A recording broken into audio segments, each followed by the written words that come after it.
Dernier fan de Marvel en vie et bienvenue dans The Marvel Initiative, un film où on subit des films moyens rien que pour vous. Je suis Sofiane et avec moi comme toujours l'autre moitié des frères Maxisov, Alien Maximus. Salut. Ça va? Ça va et toi? On sort du cinéma. Oui, à l'instant. Qu'est-ce qu'on allait voir? On est allé voir le titre de l'épisode. Exactement. On allait voir Deadpool et Wolverine, le dernier film du MCU en date, réalisé par Sean Levy, surtout connu pour la saga La Nuit au musée et pour Stranger Things. C'est vrai aussi. Exécutif producteur sur Stranger Things.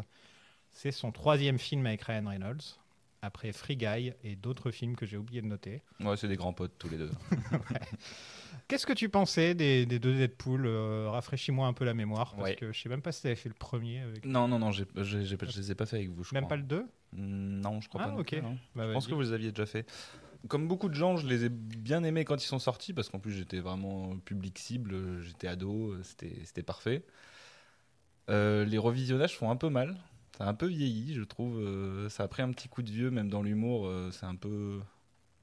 Ça fait très marqué déjà de son époque, alors que les films, ils ont quoi? Ils ont eu... Il y a énormément de références à ce qui se passe dans la pop culture à ce moment-là. Et c'est souvent des choses qui ont du mal à vieillir. Ce sera difficile à revoir dans 10-20 ans. J'imagine que ce sera limite impossible de regarder les Deadpool. Et je crois que je préfère le premier au deuxième. J'avais bien aimé le deuxième, étrangement. Moi aussi. J'étais un peu le seul. Le premier est très bien. C'est une très bonne démo, en fait. Oui, montrer ce qu'on est capable, ce qu'on peut faire avec ce personnage. La scène de l'autoroute était faite pour ça, de toute façon. Et il y a 2 décors dans le film, un petit peu comme dans ce film-là. Il n'y a jamais beaucoup de décors dans Deadpool. Non, il n'y a pas besoin. Parce que même dans le deuxième aussi, c'est pareil, ça se passe à peu près dans un... T'as le manoir X-Men, et après t'as une espèce de grande prison où ils sont enfermés, là, mais... Ah oui, c'est vrai. Donc on avait laissé Deadpool du côté de la Fox, avec tous les films X-Men. Son premier film avait battu... énormément de records pour un film rated R. Rated R, pour les gens qui ne savent pas, c'est moins de 16 ans, interdit 17, je crois. Moins de 17, quelque chose comme ça. Tu peux pas y aller si tu n'es pas accompagné. Voilà. 17 ans, et ensuite, c'est rated X, si vraiment tu veux aller au-dessus, c'est les pornos. Il y en a très peu maintenant. Voilà, c'est très très rare, les films rated X. Ryan Reynolds, depuis, est devenu, encore plus qu'avant, une star internationale, une marque même, comme The Rock. Oui, c'est le même genre de gars. Il vend du jean. Il a sa franchise de films sur Netflix où c'est que lui qui joue un rôle. Il a des contrats, il joue interchangeable dans tous les films. Il a un club de foot maintenant. Oui, bien sûr. D'ailleurs, si vous ne connaissez pas Bienvenue à Wrexham, je vous le conseille, même si vous n'aimez pas le football. Oui, surtout si vous n'aimez pas le football. C'est très intéressant. Sur Disney+. Et ça fait remonter l'estime qu'on a de Ryan Reynolds aussi. Ça a l'air d'être un bon gars, en fait. C'est évident. Lui et sa femme ont l'air d'être des bonnes personnes. Il a une filmographie catastrophique quand tu prends dans son ensemble. C'est un vrai bon gars. C'est un vrai bon gars, je pense. Il a sa propre boîte de téléphonie aussi. Il vend du jean. Je sais plus encore, il a énormément de... Il est vraiment dans le cliché de l'acteur moderne du 21e siècle. C'est une machine, quoi. Qui n'est plus juste un acteur, mais qui est aussi un mec qui s'est diversifié dans plein de trucs. Ouais, c'est une marque. Ryan Reynolds, c'est une marque. Si Tom Cruise n'avait pas été dans la scientologie, il aurait pu facilement être une énorme marque encore plus. Maintenant, tu as des The Rock, des Jason Momoa, des choses comme ça, qui sont un peu ces acteurs qui sont des marques avant même des acteurs, parce qu'ils ont souvent un parcours assez particulier aussi, mais... Bon, et surtout, on est un peu obligé d'en parler. Depuis, Disney a racheté la Fox. Je sais pas si tu es au courant. Ah, oui. Tu te rappelles combien? C'était quoi? C'était 64 milliards 79 milliards de dollars. Et donc, ils ont eu les mutants avec. C'est ça. J'imagine que c'était une grosse raison aussi de racheter la Fox. En plus du catalogue, je veux dire, tu vas pas cracher sur le catalogue de la Fox. En plus, c'est drôle, c'est qu'ils ont racheté Star Wars, ils ont enlevé la Fox des logos de leur film Star Wars, tout ça pour ensuite récupérer la Fox. C'était un jour un peu triste quand même, parce que Disney, il y avait ce mème d'ailleurs où tu voyais Mickey avec le gant de Thanos en train d'ajouter et le pire, c'est que les geeks étaient contents. Étaient heureux de voir que Disney peut avoir un monopole sur toutes les boîtes de prod. Et moi, je trouve ça c'est dystopique, c'est un cauchemar. C'est hyper triste, surtout que quand tu prends la Fox, c'est quand même un des grands studios de l'histoire du cinéma, avec plein de petits studios qui gravitent autour et qui leur appartiennent. Je pense à Searchlight ou des choses comme ça, qui sont vous avez vu ces génériques... les logos de ces boîtes de production dans plein d'excellents films, mais qui ne sont pas les plus grands films de l'histoire, quoi. Et oui, c'était un peu triste quand même, ce vampirisme, cannibalisme de Disney sur toutes les autres boîtes. Et tout le monde voulait absolument que surtout que Marvel récupère toutes ces marques. En fait, qu'ils puissent avoir leur boîte de jouets complète. Parce que là, il leur manquait 2-3 extensions et là, ils ont tout récupéré. Qu'est-ce qui manque encore là? Qu'est-ce qui manque encore? Il y a encore le deal avec Paramount par rapport à Hulk. Ouais. Et je crois qu'on est... Mais là, il va y avoir Red Hulk. Il va y avoir... Oui, mais en fait, c'est le personnage de Hulk qu'ils n'ont pas le droit d'utiliser dans un film solo. Les autres. Et regarde, même dans ce film-là, spoiler, mais il y a Hulk aussi, même si on le devine. C'est bizarre parce que Disney a fait un film solo et ils ne l'ont pas mis dedans. Ouais. Ils ont fait Star Wars. Oui, merci. Ça va, je l'avais. Jusqu'à présent, on a vu 3 mutants dans le MCU. Si on ne compte pas Wanda. Donc on a Miss Marvel. On a Miss Marvel, donc, où ils avaient fait cette petite scène assez rapide à la toute fin de la saison. Avec le générique des années 90. Donc on nous dit qu'il y a une mutation. On ne dit même pas le mot mutant. Non, c'est pas mutant encore. Il y a une mutation donc, pour Kamala. Sinon, on a eu le droit à Xavier dans Doctor Strange 2, où là, en gros, c'était une variante, quoi. Donc, c'est pas officiellement le Xavier du Mais MCU. Du coup, c'était la première pierre pour vraiment réintroduire les personnages qu'on connaissait et dire les mutants, ça y est, on les a, on peut les utiliser, quoi. C'était plus pour ça qu'autre chose. Et enfin, on a Beast qui est apparu dans The Marvels. À la fin, là encore, c'est générique. Là encore, c'est une variante. C'est encore un clin d'œil. Je trouve que pour l'instant, de toute façon, on peut le dire depuis Endgame, Marvel est pas au top. Non.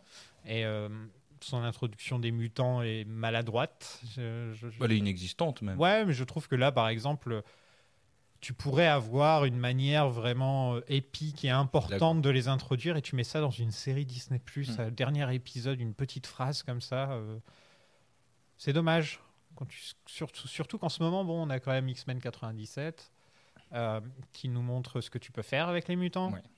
Toute la palette d'histoires que tu peux raconter, surtout, qui change un peu de ce qu'on a pu voir. Et on en avait parlé sur le Patreon, mais c'est compliqué d'ajouter les mutants dans le MCU parce que il y a déjà eu tellement de super-héros que tu peux te demander pourquoi est-ce que les gens voudraient à ce point, pourquoi ils auraient peur des mutants en fait. Ouais. Les gens, s'ils connaissent déjà Captain America, c'est même pas Marvel, choquant. Vraiment, ils ont et donc.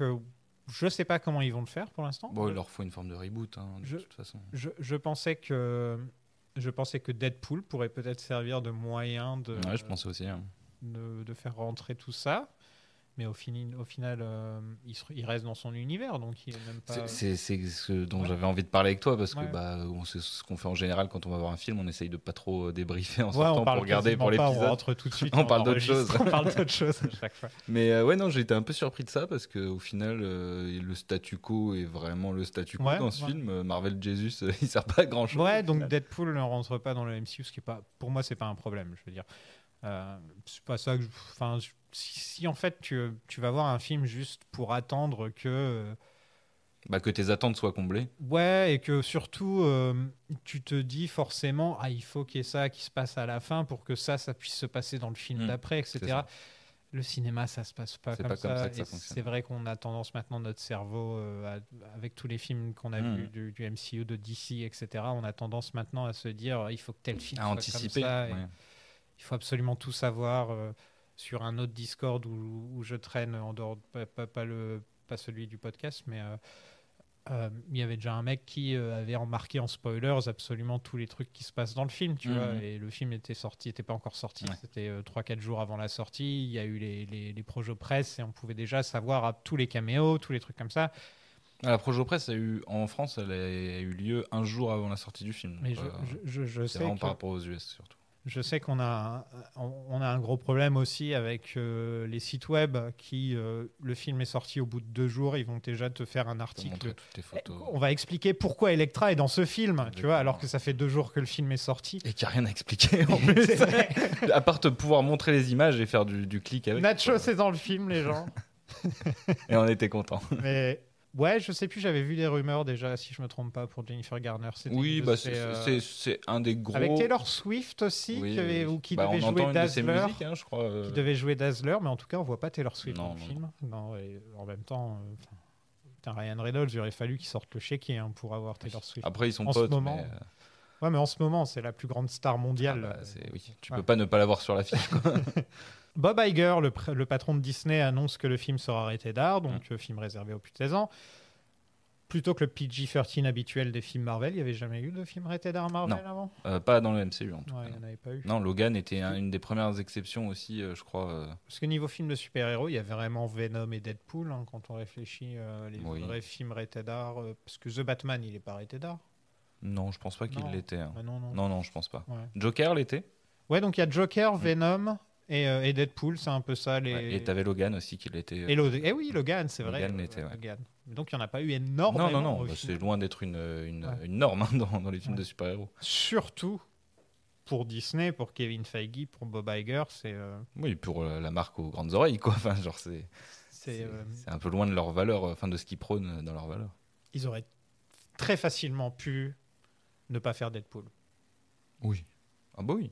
Mais ils ont compris, niveau adaptation comics, il n'y a pas plus parfait que Deadpool. Exactement. Et ce film, on est c'est très certainement, c'est très certainement même là encore.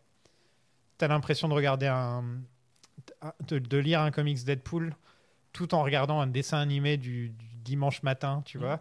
Et il y a que des... Parce que tu vois, je viens de te dire The Batman. Ça ressemble pas aux comics. Non. The Dark Knight. Ça ressemble à des comics récents, modernes. Ça ressemble à certaines choses. Mais tu vois, par contre, The Dark Knight, même Batman de 89, chacun avait sa propre identité. Le Captain America tel qu'on le connaît dans Marvel n'a rien à voir avec celui des comics. Ils s'en inspirent. Thor, pareil.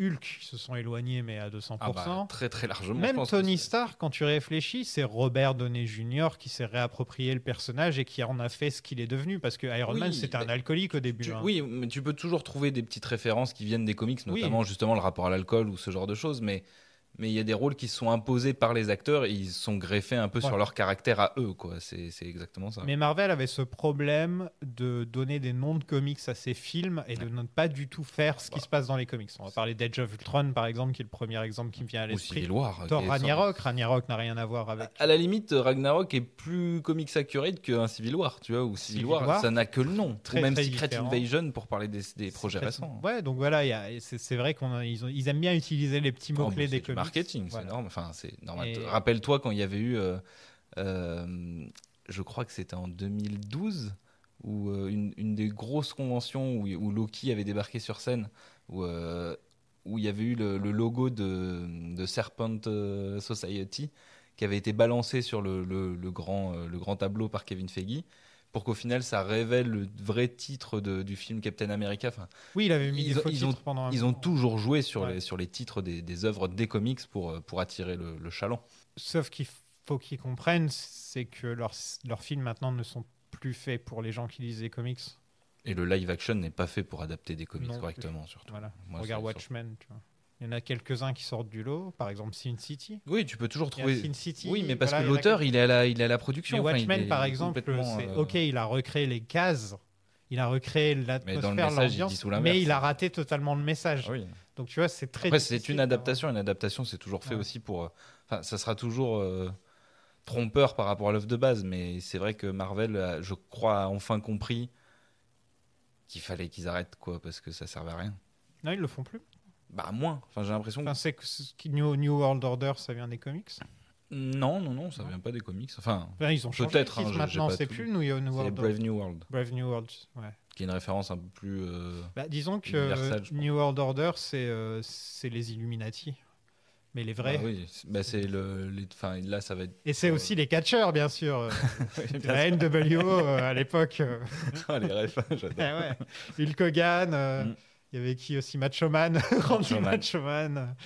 En tout cas, ça prouve qu'en voulant faire un rated R, ils veulent garder la tradition irrévérencieux, gore, blague potache. Mais ce qui est marrant, c'est que du coup, ils en font un film rated R, mais ce qu'ils font, c'est utiliser Deadpool qui regarde le MCU, mais au final, il n'interagit même pas avec le MCU à part une scène avec Happy Hogan.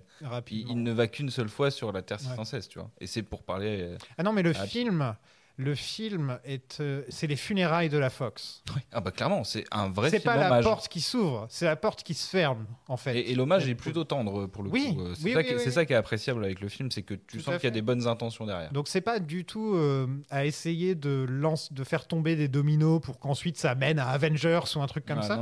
Non, c'est vraiment. Ce qui est marrant, c'est que Feige le vendait un peu comme ça en disant. en disant Avengers Infinity War c'était un 8 sur l'échelle d'importance, Endgame c'était un 9 et Deadpool est juste en dessous à 7, tu vois, ou un truc comme ça, je sais plus quelle nomenclature il avait donné, mais moi je trouve que Deadpool est plus important que quelques films qui sont sortis dernièrement, hein. Oui, ah bah oui, parce que il donne la possibilité que tous les personnages que tu as vus avec la Fox, tu puisses les revoir d'une autre manière aussi. Un des grands problèmes que j'ai eu avec tous les films de super-héros qui sont sortis récemment, c'est qu'il y a une forme de cynisme. Ça manque, il n'y a pas de cœur. Tu vois, il y en a du cœur. Tu n'as pas d'émotion devant. Tu vois des trucs cool par moment. Tu vois, tu rigoles par moment. Mais tu vois, tu n'as pas la petite larme, t'as pas le. Moi, c'est Les Gardiens 3 qui est le seul exemple parce que je l'enlève du tas. Ouais, je suis d'accord. Non, mais il y a forcément des exceptions. C'est Gunn qui a fait son truc. Et c'était son au revoir aussi. Moi, je parle de tous les autres qu'il y a eu.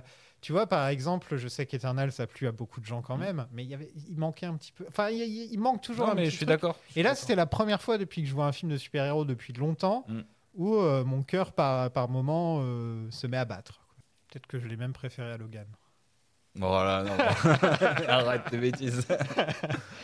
Mais tu vois, même Logan, il s'en sort très très bien au final, hein, parce que c'était. Et ils le disent, c'est une des premières phrases du film, c'est comment vous allez réfléchir à comment on va détruire le film que vous aimez, quoi. Ouais. Et au final, il s'en débarrasse très vite et il le réutilise bien, parce qu'au final.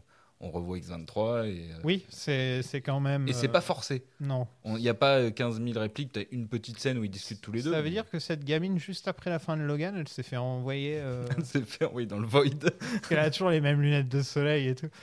Le monde de Logan est censé être le même que Deadpool. Sauf qu'on nous avait dit quand Logan est sorti que c'était pas dans la même timeline que le reste. Mais en même temps, la Fox. Oui, et c'est pour ça qu'en fait, là, ils ont tout aggloméré au même endroit dans le Void. Voilà. Et du coup, ça veut dire que Deadpool, quand il voit la mort de Logan, il voit le futur. C'est compliqué. En 2018 sort Once Upon a Deadpool, une version censurée du premier film. Ouais, c'est vrai. Est-ce que tu l'as vu ? Non, pas du tout. Ouais, moi non plus, j'ai pas eu le temps de. Jamais vu, j'avoue. Ouais. PG-13 version. Ouais. C'était un truc pour Noël. Ça doit être dur parce qu'il y avait quand même beaucoup de vannes sur le sexe et sur. C'est marrant, ils ont des vannes homophobes aussi. Justement, ça faisait un peu peur parce que ils achètent la Fox. Le tout premier truc qu'ils font, c'est de faire une version. Il y avait un petit peu un message qui était pas très rassurant pour les fans de Deadpool et plus largement de films un peu plus adultes, quoi. Et là, Ryan Reynolds nous donne une raison de regarder le film. Il annonce que le troisième film sera un road trip inspiré de Rashomon. Donc déjà, tu lèves un sourcil. Tu fais « Ok, Ryan, vas-y, parle-moi. » Avec le retour de Hugh Jackman dans le rôle de Wolverine. Tu fais « Ah, ok, mais il a quel âge maintenant ?» Et dans le film, ils le disent plein de fois que jusqu'à 90 ans, tu vas faire Wolverine. Ah bah oui, il lui dit. Disney, ils vont te sucer la moelle jusqu'à non plus pouvoir. On l'avait pas vu depuis Logan, donc c'était une très belle fin quand même pour le personnage. Oui. Les réactions à l'époque étaient dithyrambiques. Tout le monde avait adoré Logan. Moi, j'étais un petit peu plus réservé sur Logan. Un peu plus de réserve, mais il y avait aussi ce truc que c'était une des premières fois où tu avais un réalisateur un petit peu plus auteur, hein, parce que James Mangold c'est pas non plus le plus arty mais c'est un bon faiseur hollywoodien et qui apportait complètement autre chose en termes d'ambiance et d'ambition dans la narration que ce que faisait le MCU, qui était bien plus grand public, quoi. Qui ressemblait plus à Indiana Jones 5. Oui, il y a beaucoup de ressemblances, hein. Déjà la photo. Apparemment, Ryan Reynolds et Kevin Feige se sont beaucoup rencontrés pour trouver le meilleur moyen de ramener Deadpool dans le MCU. Et ils se balançaient beaucoup d'idées l'un à l'autre. Et à mon avis, Feige, il a dit « Bon, j'ai un truc qui s'appelle la TVA, tu peux faire ce que tu veux avec, vas-y. » Un peu triste quand même qu'il n'y ait pas Owen Wilson, qu'il n'y ait pas Loki, qu'il n'y ait pas quelques petites références. Sylvie. En fait, il y a un personnage il y a B-15 de Loki, ouais, voilà. Qui tombe amoureuse d'ailleurs de Peter. Très drôle ça. Ouais, c'est un peu dommage, surtout que la seule vraie référence qu'il fait à Loki, c'est une vanne métatextuelle sur le fait de regarder la série Loki. Donc, ouais. Est-ce que ça tient debout vis-à-vis de ce qu'on a vu de Loki, la TVA Bah oui, en soi. Ouais. Oui, logiquement, oui. Hein. Ok. Enfin, moi, de ce que j'ai à peu près. C'est compliqué quand même ce qu'ils ont décidé de faire. C'est un vrai bordel, mais ils arrêtent pas de le dire. Le multivers, ça fonctionne pas. Ils changent l'idée très facilement. Et Kang, il est où Kang? Tu vois, par exemple, il va voir plein de Wolverine. Ah si, il y en a un de différent, autant pour moi. Je pensais qu'ils étaient tous joués par Hugh Jackman, mais non, il y en a. Non, c'est vrai qu'il y en a un très très beau. Ouais. Il y a quand même plein de surprises. La promo, moi je sais que j'ai regardé que la première grosse bande-annonce qui est sortie et j'ai pu en apercevoir. Mais deuxième te faisait un peu verser une petite larme. La dernière qu'ils ont sortie, là, c'était tuer Wolverine. C'était à base de vraiment Wolverine. Et donc, au final, tu te focalisais pas forcément sur les caméos. Je sais que j'ai vu Crapaud rapidement. Oui. Tu vois, ils t'ont montré Dents de Sabre, ils t'ont montré Crapaud. Mais les vrais caméos sont pas vrais, à part Elektra qui était un petit peu sorti. Les 5 gros caméos, on va dire, ils ont pas été. Et ils ont été plutôt bien utilisés. Je dirais même 6 qu'il y en a. Il y en a 5. Ouais, il y en a quand même pas mal. Mais c'est vrai que depuis hier, je vois quand même pas mal de messages passer sur, de réactions de ceux qui l'ont vu au fait que c'est un peu le film anti No Way Home. Et c'est vrai qu'il y a un peu de ça dans l'utilisation des personnages d'un univers. Pour le coup, celui-là a vachement plus de cœur. Ça revient sur ce qu'on disait tout à l'heure. Et du coup, vu qu'il y a une vraie intention derrière de dire quelque chose avec ces personnages-là et aussi de leur rendre hommage, c'est pas juste une récompense pour le spectateur, c'est aussi rendre hommage à ces œuvres-là qui ont existé, et même si elles sont pas toutes de bonne qualité, honnêtement, elles ont toutes leur place et le petit montage final est là pour ça. Je trouve que quand tu aimes vraiment quelque chose, une œuvre ou quelque chose comme ça, vouloir s'en moquer, ça devrait être naturel. Ça devrait être sain. Et il y a beaucoup de gens qui ne comprennent pas ça. Quand ils m'entendent parler de Star Wars, par exemple. Moi, je suis un vrai spécialiste de Star Wars. Les gens s'en rendent pas compte, mais je peux parler de Star Wars pendant 10 heures sans problème. Et j'ai fait le choix de pas le faire parce que justement, c'est une blague et j'aime bien m'en moquer. Mais il y a un fond de vérité dans le sens où si on te lance dessus, tu t'arrêtes plus. Voilà. Mais c'est ce que tu as dit dans le dernier épisode sur Mission Impossible 3. Oui, parce qu'on parlait de JJ et j'ai fait non, si on se met à parler de JJ. Ici, on peut en parler. Je l'ai pas fini. Non, il a jamais fait de film de super-héros, JJ. Non. Ouais. Il manque plus que ça. Hein. Quand il n'y aura plus d'argent, JJ, il va faire Daredevil. Qu'est-ce qu'il pourrait faire JJ comme. Il faut un truc un peu cosmique, je pense. Ouais, c'est vrai. Un truc quand avec tu vois son Mission Impossible 3, c'est assez basé. Genre un Nova, tu vois, ça pourrait être pour lui. Ouais. Les Nova Corp ou un truc comme ça, je sais pas. Je pense qu'il voudrait un gros nom. Un Black Panther. Avec le côté techno et tout, la patte de lapin, la patte de panthère. Ouais, c'est vrai, engager un blanc-bec comme J.J. Abrams. Pour réaliser Black Panther. Donc le scénar a été signé par 5 personnes, c'est toujours un bon signe, hein, comme on le sait tous. Ryan Reynolds a bien sûr travaillé sur le scénario. Bah, lui, pour le coup, il est vraiment impliqué dans ce rôle. Hein. Sean Levi aussi. Les co-scénaristes des 2 Deadpool précédents, Reed Rees et Paul Wernick, sont réengagés. Et enfin, Zeb Wells, qui a un nom de Star Wars. Hein, clairement. Zeb Wells, qui est surtout connu pour Robot Chicken, un humour qui se prête très très bien à Deadpool quand on réfléchit beaucoup de références. Ouais, ça marche très bien. Un petit peu de gros mots.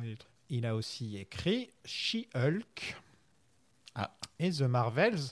Donc quand tu vois les scénaristes, il y a ceux choisis par Ryan Reynolds, c'est-à-dire lui-même, Levi, Rees, Wernick. Et ensuite, il y a Marvel.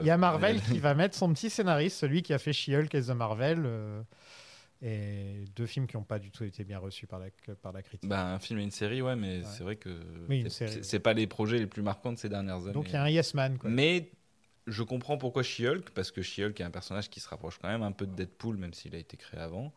Oui, elle casse le quatrième mur. Le côté cassage de quatrième mur, exactement, et aussi le côté très détaché aussi de sa vie et un peu désabusé.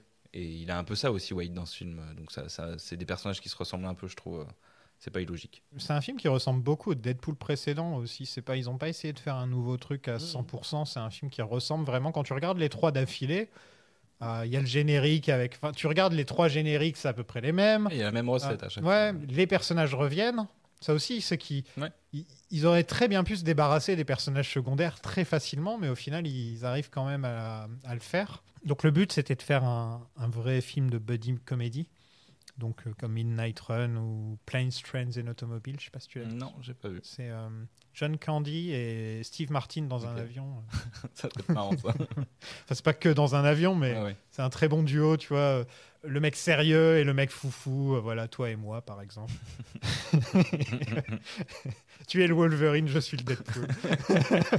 Très drôle, ça me va. Notre équivalent français serait La Grande Vadrouille. La traversée de Paris. Aussi, ouais. Où c'est un peu des buddy movies avec un mec sérieux et un con à côté. Ah ouais. Et, ouais. Quelle était ta réaction quand tu as vu qu'il ressuscitait Wolverine, comme on dit en français? Je me suis d'abord marré parce que les vidéos d'annonce étaient déjà très très drôles. Je sais pas si tu te souviens. Je m'en rappelle. Où ils sont sur un canapé pour Noël. Enfin, en tenue de ses pulls de Noël au bord de la cheminée. Et genre, il vient s'asseoir à côté de lui en mode, ah, mais t'es là, toi? Bah ouais, je suis là. C'est un peu. Bah, en plus, ils sont potes dans la vraie vie. Donc, ça se voit. Donc, je savais que c'était fait avec de bonnes intentions et que c'était pas juste une volonté cupide pour juste ramener les fans, même si au final, c'est quand même le résultat. Mais il y a une bonne intention derrière. C'est aussi qu'il a envie de faire un film avec son pote et qu'il sait que le film sera meilleur parce qu'il est avec son pote qui représente un des super-héros les plus aimés de tous les temps, je pense. Hein. Wolverine a quand même une place importante. Et du coup, j'étais pas inquiet ou effrayé, mais bon, je savais qu'on aurait sans doute un autre Logan que celui qu'on a connu. Au final, c'est un espèce de conglomérat d'un peu tous ceux qu'on a pu déjà voir dans plein de films différents. C'est un peu le Logan du début de Logan. Du début de Logan et en même temps des tout premiers X-Men de la Fox où il a un peu du mal à trouver sa place avec son équipe, avec tout son passé. Avec le costume classique. Costume classique en plus, jusqu'au bout. Avec les épaulettes et tout. Donc non, j'étais pas effrayé ou désabusé, mais... J'étais un peu déçu parce que, en fait, moi, ce que j'attends un petit peu depuis que la Fox est revenue, c'est qu'il y ait des nouveaux mutants. Ouais. Pas les nouveaux mutants, hein, je vous vois venir. C'est qu'il y ait des nouveaux mutants. Sauf si Anya Taylor-Joy veut reprendre son rôle, là, il n'y a pas de problème. J'étais déçu quand Beast s'est pointé. Charles Xavier encore ça allait. Quand Beast s'est pointé, j'étais vraiment déçu, quoi. Bah en fait, Beast c'est vraiment un caméo, alors que Xavier il a quand même. Alors, on ne sait pas, c'est un personnage qui se retrouve dans cet univers. Donc si ça se trouve dans une des séries ou un des films, on va avoir Beast qui sera là dans quelques scènes pour expliquer ce qu'elle fait là. Ouais, c'est pas impossible. Hein. Phasma. Ouais, c'est quoi son nom déjà? Nova, Cassandra Nova. Non. De qui tu parles? Celle qui commençait avec Beast. Ah oui, je sais même plus, je t'avoue. Tu vois, c'est une super héroïne, on se rappelle même plus de son nom, quoi. Non, c'est Photon. Photon, voilà. Ouais, je crois que c'était Phasma. Mais... Personnage vraiment mémorable, hein, vraiment. Mika Rambeau. Le film aurait pu s'appeler Deadpool versus Wolverine, mais les films versus, la plupart du temps. Non, et puis il n'y avait pas besoin. Non. Même ils osent même plus le faire avec King Kong, hein, ils mettent X. Ouais. Mais parce qu'il y a aussi un changement dans la relation. Moi, je sais, je l'ai vu, j'avoue. Je l'ai pas vu le dernier. Je l'ai vu. Les trailers montraient quand même bien ce qui allait se passer parce que elle est gardée dans le film, cette phrase d'ailleurs où il dit Kevin Feige veut bien qu'on parle de pegging mais il veut pas qu'on parle de cocaïne. Est-ce que tu veux expliquer aux gens ce qu'est le pegging? Non, tu vas t'en occuper. Non, il y a des enfants qui nous écoutent. Ne cherchez pas pegging sur internet. À part si vous aimez bien ça, hein, je juge pas, je king shame pas. Voilà. Et donc, ils ne voulaient pas qu'on parle de drogue, de cocaïne, etc. Mais ils le font quand même. Ben oui. Et pour prouver, en fait, on sent que dans la bande-annonce, ils voulaient prouver que, vas-y, Feige va y aller à fond. Il n'a pas peur. Il laisse les clés à Ryan Reynolds. En faisant les vannes sur Feige, tu sais que le truc est accepté à tous les étages. Voilà. Et je me demande comment ça a fonctionné. Parce que quand tu sais comment ça fonctionne Disney, il y a des gens au-dessus de Feige. Ah bah oui. Il n'est pas tout seul, Feige. Non, bah non. Il y a les réunions, j'imagine, où il doit y avoir 10 execs autour d'une table qui disent ça c'est pas drôle, ça c'est drôle, ça je comprends pas, ça c'est une référence que je comprends pas. C'est pas Comics Accurate. Voilà, donc... c'est tellement opaque de toute façon comme on marche Marvel Studios à ce niveau-là que... Ouais. Rob Simonsen s'occupe de la musique. J'ai pas remarqué grand-chose... la musique. Le thème des Avengers. De toute façon, les Deadpool ont toujours été des films de bande originale, mais pas de bande son. Comme les Tarantino, quoi. Ouais, c'est ça. Et les premiers ont tous une musique marquante. Le deuxième, c'était Céline Dion. Le premier, c'était... comment elle s'appelle? I'm gonna shoot, baby, shoot. Il y a celle-là aussi. Shoot. Mais elles ont plein de musiques marquantes. Celle-là qui me vient en tête. Ouais. Et le troisième est pareil, avec Madonna, du coup. Et les Backstreet Boys. Et les Backstreet Boys, évidemment. Il refait la chorégraphie de la bande de la vidéo. Est-ce que tu avais vu le clip à l'époque? Bah non. Pas à l'époque, mais je connais le clip. Moi, j'étais un Backstreet Boys. Je pourrais te dire n'importe quoi sur ce qui s'est passé à cette époque-là. Je pourrais te croire. Disney a dépensé 100 millions pour promouvoir le film. Et le budget, il est de combien? Le budget est de 200 millions. Donc, ça veut dire 300 millions. Le salaire de Jackman et de Ryan Reynolds devait être pas mal, j'imagine. Bah, surtout quand tu vois tous les caméos qu'il y a aussi, qu'il y a Chris Evans et tout, enfin, tu te dis, ouais, ils ont dû. C'est pour ça qu'ils ont tué Chris Evans, il le dit d'ailleurs. Deadpool, il dit, bon, avec le cachet qu'il avait. Ils s'en débarrassés. D'après les premières estimations, le film devrait rapporter 360 millions dès sa première semaine. Ouf, ça fait longtemps que Marvel, ils n'ont pas fait des scores comme ça. Là, c'est un gros score pour Marvel. Et Marvel, en fait, utilise une vieille technique du cinéma qui est d'utiliser l'été pour sortir son gros film et son seul film de l'année. Et c'est peut-être la méthode payante parce que les gens vont avoir le temps d'aller le voir. C'est pas un film du MCU. Et en plus, c'est pas marketé. Tu vas le voir pour Hugh Jackman et Ryan Reynolds qui font des conneries. Ouais, qui sont pas deux personnages de base qui étaient dans la timeline classique. Quand tu vas voir Doctor Strange 2, on te dit il y a le Multiverse of Madness. Donc tu te dis, ça va mener à ça, ça va mener à ça. Tu as déjà des idées préconçues de ce que tu veux en regardant le film. Quand tu vas voir celui-là, tu prends ton popcorn et t'en as rien à branler de ce qu'il y a eu avant et ce qu'il y aura après. C'est le blockbuster. Tu vas juste regarder le film et c'est tout, quoi. Et la recette marche bien. Il faut y revenir à ce genre de recette. Il faut y retourner. Quand c'est bien fait, c'est relatif, mais quand c'est fait avec du cœur comme c'est fait. Il n'y a pas le troisième acte où ils se battent contre le méchant, par exemple. Non. Le troisième acte, il est là pour avoir une résonance émotionnelle. Il n'est pas là juste pour qu'il y ait une bataille contre un dragon ou je sais pas trop quoi, tu vois. Et d'ailleurs, il n'y a pas tant de fights que ça dans le film. À chaque fois, en fait, c'est surtout Deadpool et Wolverine qui se foutent sur la gueule entre eux, quoi. Dans la voiture, c'est une très bonne scène. Leur premier combat, en tout cas, il est pas mal, mais pas mal dans la voiture, il est encore mieux, quoi. Surtout quand tu vois comment ils finissent à la fin. Mais c'est marrant parce que c'est la première fois depuis, je sais même pas si dans les films précédents, il se bat vraiment comme Wolverine dans ce film. Il rampe par terre avec ses griffes dans le sol et tout. Enfin, je l'ai jamais vu comme ça. C'est une bête, c'est un animal. Le costume jaune joue aussi peut-être parce que là j'avais l'impression de voir le vrai Wolverine, quoi, par moment. Ah oui, clairement. Je m'attendais à ce qu'il y ait quelqu'un qui est Colossus qui l'attrape et qui le jette la fastball special comme ils l'appellent. Ils la font dans X. Mais je me suis fait la réflexion que il était quand même très bestial dans ses déplacements en combat, ouais. Le film a été plutôt bien reçu par la critique. Pour l'instant, ça. Des bons retours. Mais l'avis le plus important, c'est le nôtre. Bah évidemment. Passons au film. Allez.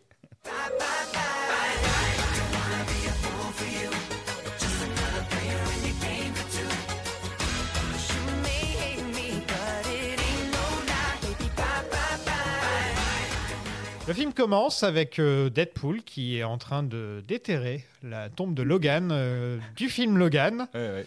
Donc il décide de faire copain-copain avec le squelette de on a Adamantium, ouais.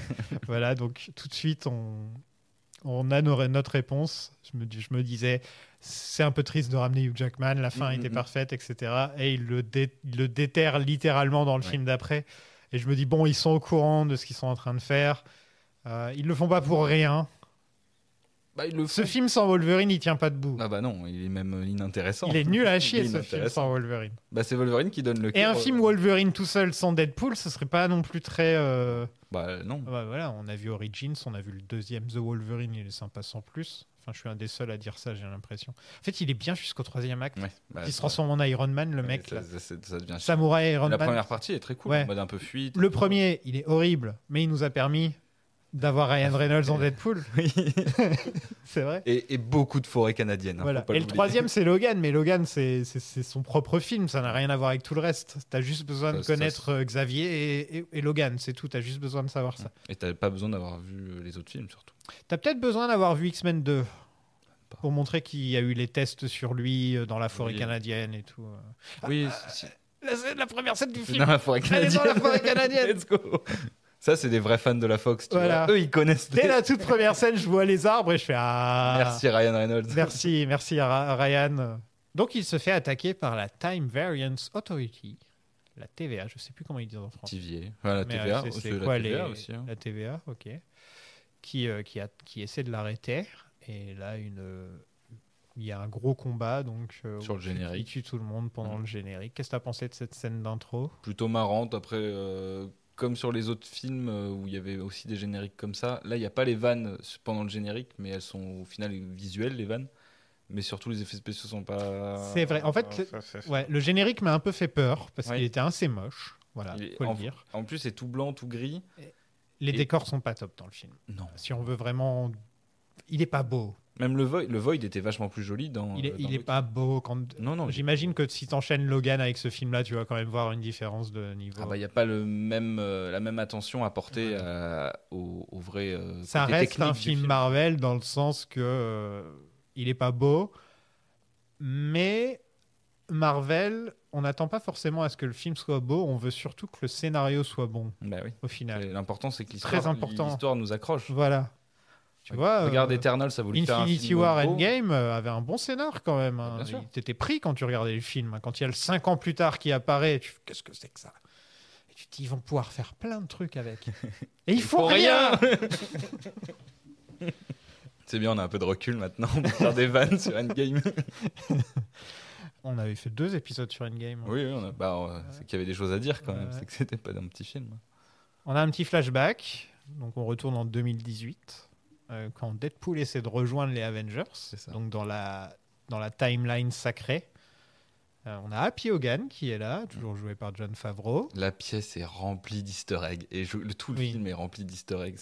Oui, il y a le cœur de Tony Stark du premier Avenger. Bah ça, c'est les trucs qu'on voit. Il y a le premier prototype du Captain America, il y a le premier masque d'Iron Man. T'as un magazine avec Gwyneth Paltrow, t'as le ruban de Mobius du coup qui sert dans Endgame, et t'as aussi plein d'autres trucs qui sont sur l'étagère avant qu'ils sortent de la pièce, mais j'ai pas tout repéré. J'ai vu ce ruban de Mobius, mais il y a d'autres trucs. Alors c'est la seule scène où je suis un peu confus. Ouais. Je sais pas où la placer, je sais pas exactement comment il s'est retrouvé dans ce bureau. Mais en fait, pour moi, c'est peut-être bien expliqué dans le film et j'ai raté. Non, c'est bien expliqué dans le film. En fait, vu que la Fox a été rachetée par Disney, tu sens qu'il est un peu perdu de sa... Mais comment il fait pour aller dans le multivers du MCU pour avoir ce rendez-vous avec Jon Favreau? Est-ce que c'est après que la TVA l'ait attrapé? Ah, c'est une bonne question, ça. En fait. Parce que c'est avant... Non, c'est avant que la TVA... Non, parce qu'après, il y a un autre flashback. Oui. Il y a ce premier flashback. Et ensuite, il y a un deuxième flashback pour nous expliquer qu'il n'est plus avec sa meuf, que ses 9 amis, c'est les seules personnes qu'il aime, etc. Ah, c'est une bonne question. Donc, je me demande où elle se place, ou c'est juste... En fait, c'est plus une scène méta qu'autre chose. Pour moi, c'est une scène qui aurait dû être en post-crédit. Ça aurait dû être la scène post-crédit. Ouais, mais à la fin du film, elle aurait été bizarre, vu ce que ça amène après par rapport mais tu vois, juste avoir une petite scène marrante où il essaie de rejoindre le MCU. Mais dans le contexte du film, je sais pas, peut-être il y a des gens qui vont pouvoir m'expliquer, j'imagine. On a peut-être pas assez de recul sur la scène, c'est vrai que... En tout cas, il échoue son interview, il échoue son entretien. Ouais. Oui. Et là, on est de retour dans le monde post-Deadpool 2, dans la Terre 10005. Je sais pas comment ils choisissent, mais c'est au pif. Des refs aux comics en général. Ah oui, j'imagine. Ouais. Il a donc un anniversaire avec tous les personnages des 2 premiers Deadpool. Sauf il y a un bon. Sauf TJ Miller qui s'est fait virer. C'est un cinglé. Il avait une réalisateur du premier film. Non, pas réalisateur. Si. TJ Miller, c'était le mec qui jouait le gars du bar. Mais c'est lui qui a réalisé le premier film. Non. Ah bah bien sûr que si. Ah bah j'en suis sûr et certain. Ah non, c'était Tim Miller le premier film. Non, pardon. Ne remets jamais ma parole. Désolé. Ouais, donc il y avait TJ Miller qui s'est fait virer parce qu'il a dit qu'il y avait une bombe dans un train et c'est comme ça que sa carrière a complètement... Il était dans Silicon Valley. Le mec était bien parti. Il avait une bonne carrière. Il était bien parti. Donc Wade et Vanessa ne sont plus ensemble. Il y a toujours l'équipe Teenage Warhead. Putain, merde, je l'avais la dernière fois. Negasonic Teenage Warhead. Negasonic, c'est ça. Negasonic Teenage Warhead. Qui est toujours là avec sa copine Yukio. Salut Wade. Qui est toujours là, ils ont une super relation. J'adore, c'est vraiment un de mes running gags. Dès qu'il dit un gros mot, il va la voir et fait excuse-moi Yukio. J'adore ce running gag. Et Peter. Peter, évidemment. Peter qui est là. Peter Pool. Peter qui était le seul à avoir survécu à la X-Force. Non, il y avait Domino aussi, mais elle n'est pas là. Zazie Beetz, c'est pas de retour. Cable non plus. Non. Il le dit d'ailleurs, Cable, ça n'a pas marché. Ça n'a pas plu. Ça n'a pas plu. Donc ouais, ça commence... c'est un film Deadpool, quoi. Oui, c'est un peu toujours ça, Deadpool. Hein. Il est dans son petit environnement et au final, il y a sa vie qui est remise en question, mais par rapport à sa meuf. Et c'est toujours ça dans cette trilogie. Et tu te rends compte que tous les personnages secondaires de Deadpool sont largement plus marquants que la plupart des personnages secondaires de tous les films du MCU. À part Darcy. À part Darcy, tu vois, il y a Ned. Non, il y a Wong. Voilà. Ouais, mais Wong a pris vachement d'importance. Ouais, mais en dehors de ça, au final, c'est très... Là, il y a quand même 9 personnages. Tu peux savoir qui est, tu vois, qui est tel personnage. Ils sont apparus même s'ils sont là ils sont pas souvent là. Ils sont apparus chacun dans un film en fait, c'est un peu ça aussi. Mais en fait, Deadpool fait ressortir des choses dans les autres personnages. Il y a le taxi aussi. C'est qu'il va leur, en gros, il sait exactement qui sont ces personnages grâce à son côté méta. Et donc, il va tout de suite les attaquer d'une façon où ils n'ont jamais été attaqués, où on leur a jamais parlé comme ça. Et donc, tu peux voir une différente facette. Ce Wolverine-là, par exemple, a des interactions qu'on ne voit pas Wolverine avoir normalement. Avoir dans un film. Voilà. Et en fait, c'est le personnage de Deadpool te permet d'avoir ça. Je trouve que Deadpool fonctionne bien à petite dose. Oh bah oui. Voilà. Et là, le fait que ça soit un film en team-up, il a un peu moins de place. Et au final, ça passe presque mieux. Une fois que Wolverine arrive. C'est un peu moins lourdingue par moment que juste piou-piou, je fais des vannes, quoi. Parce qu'il y a même un moment où Wolverine lui dit de fermer sa gueule et il est obligé de fermer sa gueule et du coup c'est lui qui pose les questions et tu as des interactions par une autre forme d'humour et c'est vachement... Wolverine a toujours été drôle. Malgré lui. Ça a toujours été un personnage drôle. C'est une réplique d'un film d'ailleurs. Ah ouais? Non, parce qu'il est vraiment... pas drôle malgré lui, mais c'est un héros malgré lui, tu vois. Oui, mais je trouve qu'il y a de l'humour parce que Hugh Jackman est très drôle comme mec et son côté Bob avec le cigare et qui dit go fuck yourself, juste avec une scène dans First Class, déjà il est hilarant dans sa seule scène dans First Class. Je pense à la scène où il est avec Iceman dans la cuisine, ça doit être dans le 2 je crois, et tu sais il lui glace sa canette de bière ou je sais pas trop quoi, et genre juste il est marrant malgré lui, tu sais, avec ses petites mimiques aussi. C'est vrai que dans les premiers il est un peu tendu, mais il a toujours des moments où il se fout de la gueule de Cyclope. Oui. Il se moque des costumes. Il se moque, il est très, il est très détaché comme personnage, Wolverine. Donc la TVA arrive et attrape Wade, qui laisse sa perruque derrière, et il va rencontrer Paradox, qui est incarné par Matthew McFadden, de Succession, entre autres. Oui. Ça fait très étrange quand on regarde 4 saisons de Succession et que d'un seul coup, il a son accent anglais, c'est très très choquant, ça fait très étrange. Il joue un peu comme son personnage de Succession, mais avec le côté accent anglais en plus. Et il est vraiment là pour faire de l'exposition pendant tout le film. À chaque fois, mais il le fait bien. Enfin, je trouve que c'est un bon... Deadpool lui demande, vas-y, explique-nous il est là vraiment pour présenter les enjeux du film. Et comme j'aime beaucoup cet acteur, ça passe. C'est un acteur que j'aime bien. Oh, il est très très cool cet acteur. Mais je m'attendais à ce qu'il soit peut-être un peu plus marquant, mais c'est pas vraiment le cas au final. Bah, c'est un bureaucrate, quoi. Oui, c'est vraiment l'exemple à la Mobius, comme on avait eu. Ouais, c'est ça. En fait, ça ressemble beaucoup à ce qu'on a déjà vu dans Loki, quoi. Oui. De toute façon, il y a un petit changement d'esthétique quand même sur la TVA parce que là, c'est moins rétro. Ouais, plus années 70. Là, ils sont plus dans des espèces de sous-sols de métro, donc tu as une autre ambiance, mais toujours avec le même matos et tout. Ça marche plutôt bien, mais je m'attendais à ce qu'il soit vachement plus important dans l'histoire, surtout comme il est présenté au début, et au final, ça reste vraiment un personnage secondaire que le mec qui explique le plot, quoi. Mais ça fait plaisir de le voir dans le MCU, c'est marrant. Il faut Greg maintenant. Greg Dieg.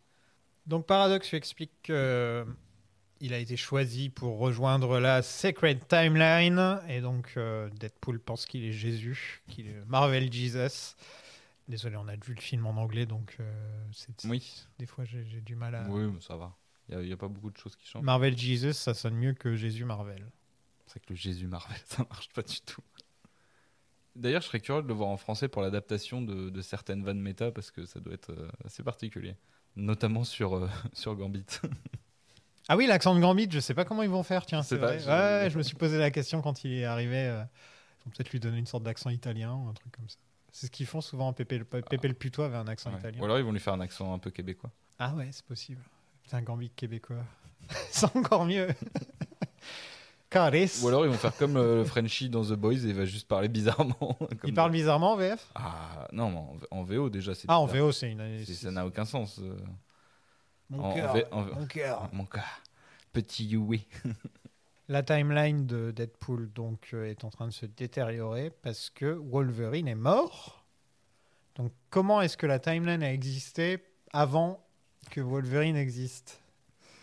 Il y a eu personne. C'est peut-être une timeline qui s'est créée à la naissance de Logan. Mine de rien, on était en train de se plaindre pendant des épisodes quand on avait fait les X-Men. C'est chiant hein, parce que c'est un peu Wolverine et les X-Men plus que les X-Men quoi. Et là on nous le dit mais vraiment carrément c'était lui les X-Men quoi. C'est ça. C'est le seul X-Men qu'on voit du film d'ailleurs. Il y a combien de films avec Logan? Avec Logan? Ouais. Là j'en ai 6, 7. J'en ai au moins 7 dans ma tête. Tu comptes Apocalypse, Days of Future Past, 8, 9. Il est dans Apocalypse? Il doit être dans Dark Phoenix aussi, hein, on doit le voir. Je sais pas. Non. Ah, dans Apocalypse, il y est, non? Non, il est dans Days of Future Past, mais c'est tout. Non, mais t'as raison, mais c'est que j'en ai vraiment un très mauvais souvenir d'Apocalypse. Le truc qui est bizarre quand même, c'est que du coup, ce qu'on disait tout à l'heure, c'est que Deadpool est dans l'univers de Logan, quoi. C'est ça qui fonctionne pas, enfin qui est étrange. Parce que pour moi, il y a plusieurs univers de X-Men de la Fox. Et pour moi, Deadpool est dans son propre univers, où il y a Colossus qui ressemble à ça, où il n'y a qu'une seule X-Men quand tu vas sonner à la porte. Mais t'as un tableau avec tous ceux que tu connais derrière. Il n'y a pas de budget. Enfin, tu vois, pour moi, c'est un truc à part. C'est une side quest Deadpool d'une certaine manière. Logan, c'est vrai que quand ils nous l'ont vendu, ils nous ont clairement dit que c'était sûrement pas le même Logan que dans The Wolverine ou sûrement pas le même Logan que dans Days of Future Past. Ah oui, moi c'est ce que j'avais compris. Ouais. Alors que là, ils nous disent donc pourquoi est-ce qu'ils vont pas chercher le Deadpool du moment où Logan est mort? Je me suis fait la réflexion. Je me suis fait la réflexion. Techniquement, ils sont revenus dans le passé pour choper je t'avoue, le à ce moment-là, ils m'ont un peu perdu. Non, j'essaie de comprendre. Moi, ça me dérange pas. Hein, c'est une excuse pour mettre les deux dans la même pièce. Hein, je m'en fous. Mais c'est juste que c'est assez drôle quand tu essaies de gratter la peinture parce que c'est la Fox qui vient compliquer encore plus le MCU avec son bordel déjà créé. Tu vois déjà que la Fox c'était une hydre quoi. Et le film n'arrête pas de te répéter dans le film que les multivers c'est de la merde. C'est de la merde, il faut arrêter. Et ils t'en rajoutent des. C'est vrai qu'ils le disent régulièrement dans le film que le multivers est en train de tuer le MCU, que depuis Endgame c'est que de la merde. Et il fait comme ça, hein. Hugh Jackman qui fait comme ça sur la scène. Qui fait comment? Il fait le pouce en bas. Il fait le pouce en bas. Nous ne sommes pas un médium visuel. C'est vrai. Faudrait un de ces quatre qu'on se pose comme ça pour le Patreon ou j'en sais rien, ou pour Twitch, et qu'on essaie de se souvenir de toutes les timelines et de comment ça fonctionne. Par exemple, on essaie de faire la timeline de la Fox et on essaie de voir jusqu'où on peut aller et que ce soit la même timeline. Parce que X-Men Origins est contredit dans presque tous les films. À chaque fois. Voilà. À chaque fois, il y a un truc qui vient contredire l'autre. Sauf que il y a aussi des références à X-Men Origins dans Deadpool. Exactement. D'ailleurs, c'est peut-être pour ça que c'est bizarre qu'ils aient ramené Dents de Sabre version premier X-Men. Qu'ils n'ont même pas essayé de ramener le deuxième aussi, qui était le plus mémorable des deux, parce que s'il y a bien un truc, avec Liev Schreiber, s'il y a bien un truc dont on se souvient dans X-Men Origins, c'est Deadpool tout pourri et Dents de Sabre qui est. T'as vu, je le dis en français. Et aussi le seul autre acteur dans l'histoire du cinéma avant ce film-là qui avait incarné un autre Wolverine. C'était un enfant, mais il incarnait Wolverine. Hein? Dans X-Men Origins. On voit Wolverine enfant, tu sais, quand il est malade et tout. Ah, donc il y a un deuxième acteur. C'est le seul autre. Ouais. Et maintenant, on en a un troisième. T'as remarqué que Dents de Sabre avait ses dents normales? Ah non. Dans X-Men, il a des dents pointues. Ouais, là j'ai surtout été choqué un peu par ses prothèses au niveau des yeux. Non, là il a les dents toutes parfaites, il a pas de dents pointues. Je me suis dit quand même, ils auraient pu regarder la scène et peut-être l'acteur voulait pas. En fait, je me suis dit, dans le premier X-Men, il a pas de dialogue. Donc peut-être que il n'arrivait pas à parler avec les dents comme ça. Et donc ils lui ont pas donné de dialogue dans le premier. Et là, dans celui-là, ils se disent merde, on a des dialogues avec lui. S'il porte les dents, on va rien comprendre. C'est peut-être ça. Déjà qu'on a Gambit, on va pas encore en mettre une couche, quoi. Déjà qu'on a Gambit. Donc là, on se retrouve de nouveau dans la scène où il tue tous les membres de la TVA. Et il va chercher Wolverine. Ouais. Donc on le voit rencontrer plusieurs variantes de Wolverine. Ça, c'est une bonne scène pour le coup, j'ai trouvé marrante. Donc, parce que tu te demandes à chaque fois ce qu'il va y avoir. Et la première, elle est terrible. La première, donc, c'est un petit Wolverine. C'est le Wolverine Comics Accurate. Ouais, il est encore plus petit là, je crois. Il est vraiment. Mais avec la tête. Non, mais Hugh Jackman, c'est magnifique, avec ses poils et tout. Enfin, tu sais que je suis sûr, ils l'ont mis bien poilu comme le Wolverine des comics, quoi. Je suis sûr que le Wolverine qu'on voit dans la scène, il fait 1m60, 1m65. Mais c'est juste, il paraît tout petit, mais parce qu'il est filmé pour être comme ça. Mais je suis sûr qu'il n'est pas si petit que ça. Hein. Je me demande si Si c'est pas, il y a pas certaines idées de Feige comme celle-là, par exemple. Tu vois, il connaît tellement bien les comics, Feige. C'est bien son genre. C'est surtout ce que les gens aiment dans les comics et dans les films aussi. S'il y a bien un truc qu'on peut donner à Deadpool et dire il a géré dans tous ses films, c'est que il sait exactement ce que le public a dit. Il est au courant de ce qu'on pense un petit peu. Tu vois, il est au courant qu'on pense que le multivers c'est de la merde, donc il va le dire. Et je pense pas que ça fasse plaisir à Feige entre nous, à mon avis. Il a dû ravaler un petit peu sa fierté quand on lui a dit on va se foutre de la gueule du multivers. À mon avis, ça a pas dû lui plaire parce que quand même, il a tout mis dessus, quoi. Il a mis tous ses jetons sur ça et sur Jonathan Majors, quoi. C'était les deux trucs sur lesquels il avait tout misé. Et au final, Deadpool débarque et dit c'est de la merde. Heureusement qu'il fait pas de référence à Jonathan Majors, il manquait plus que ça. Mais c'est un move hyper intelligent parce qu'en faisant ça, il se met le public dans la poche. Et du coup, il remet le public du côté du MCU au lieu de l'avoir en face, tu vois. Ensuite, on a le Wolverine Henry Cavill. Oui, alors ça, j'étais vraiment inattendu. C'est le premier caméo où j'étais là. Wow. Ah oui. Parce qu'Henry Cavill, dans tous les fancasts, il se retrouve toujours dans les fancasts de tout. James Bond, par exemple, on le voit tout le temps. James Bond, il y a eu The Witcher, il y a eu Superman avant qu'il vienne, et puis il y a Wolverine maintenant. Et la réaction de Deadpool est absolument géniale. Genre, oh mon Dieu, quelle bonne idée! Genre, ah putain, j'y ai jamais pensé, mais c'est une super bonne idée. C'est très très drôle. Et quand tu le vois là comme ça, il est encore trop grand, mais c'est juste que c'est un Wolverine qui fait 3 têtes de trop. Mais sinon, je trouve qu'il a ce côté. On l'oublie un peu, mais quand tu regardes le Mission Impossible dans lequel il a un côté brut quand même. Il est brut un petit peu. Il a la fameuse moustache de Justice League. Ah, je vais pouvoir parler de la moustache Justice League dans le podcast, trop bien. J'y avais pas pensé. Ensuite, on a Patch, donc le Wolverine James Bond avec un truc de pirate. Là. Avec un cache-œil. Cache-œil de pirate. Et on voit le premier Wolverine avec le costume marron. C'est-à-dire le Wolverine du premier comics Wolverine, dans lequel il se bat contre Hulk. Ouais. Et donc, on a un mini caméo de Hulk de dos. Vraiment mini. Vraiment.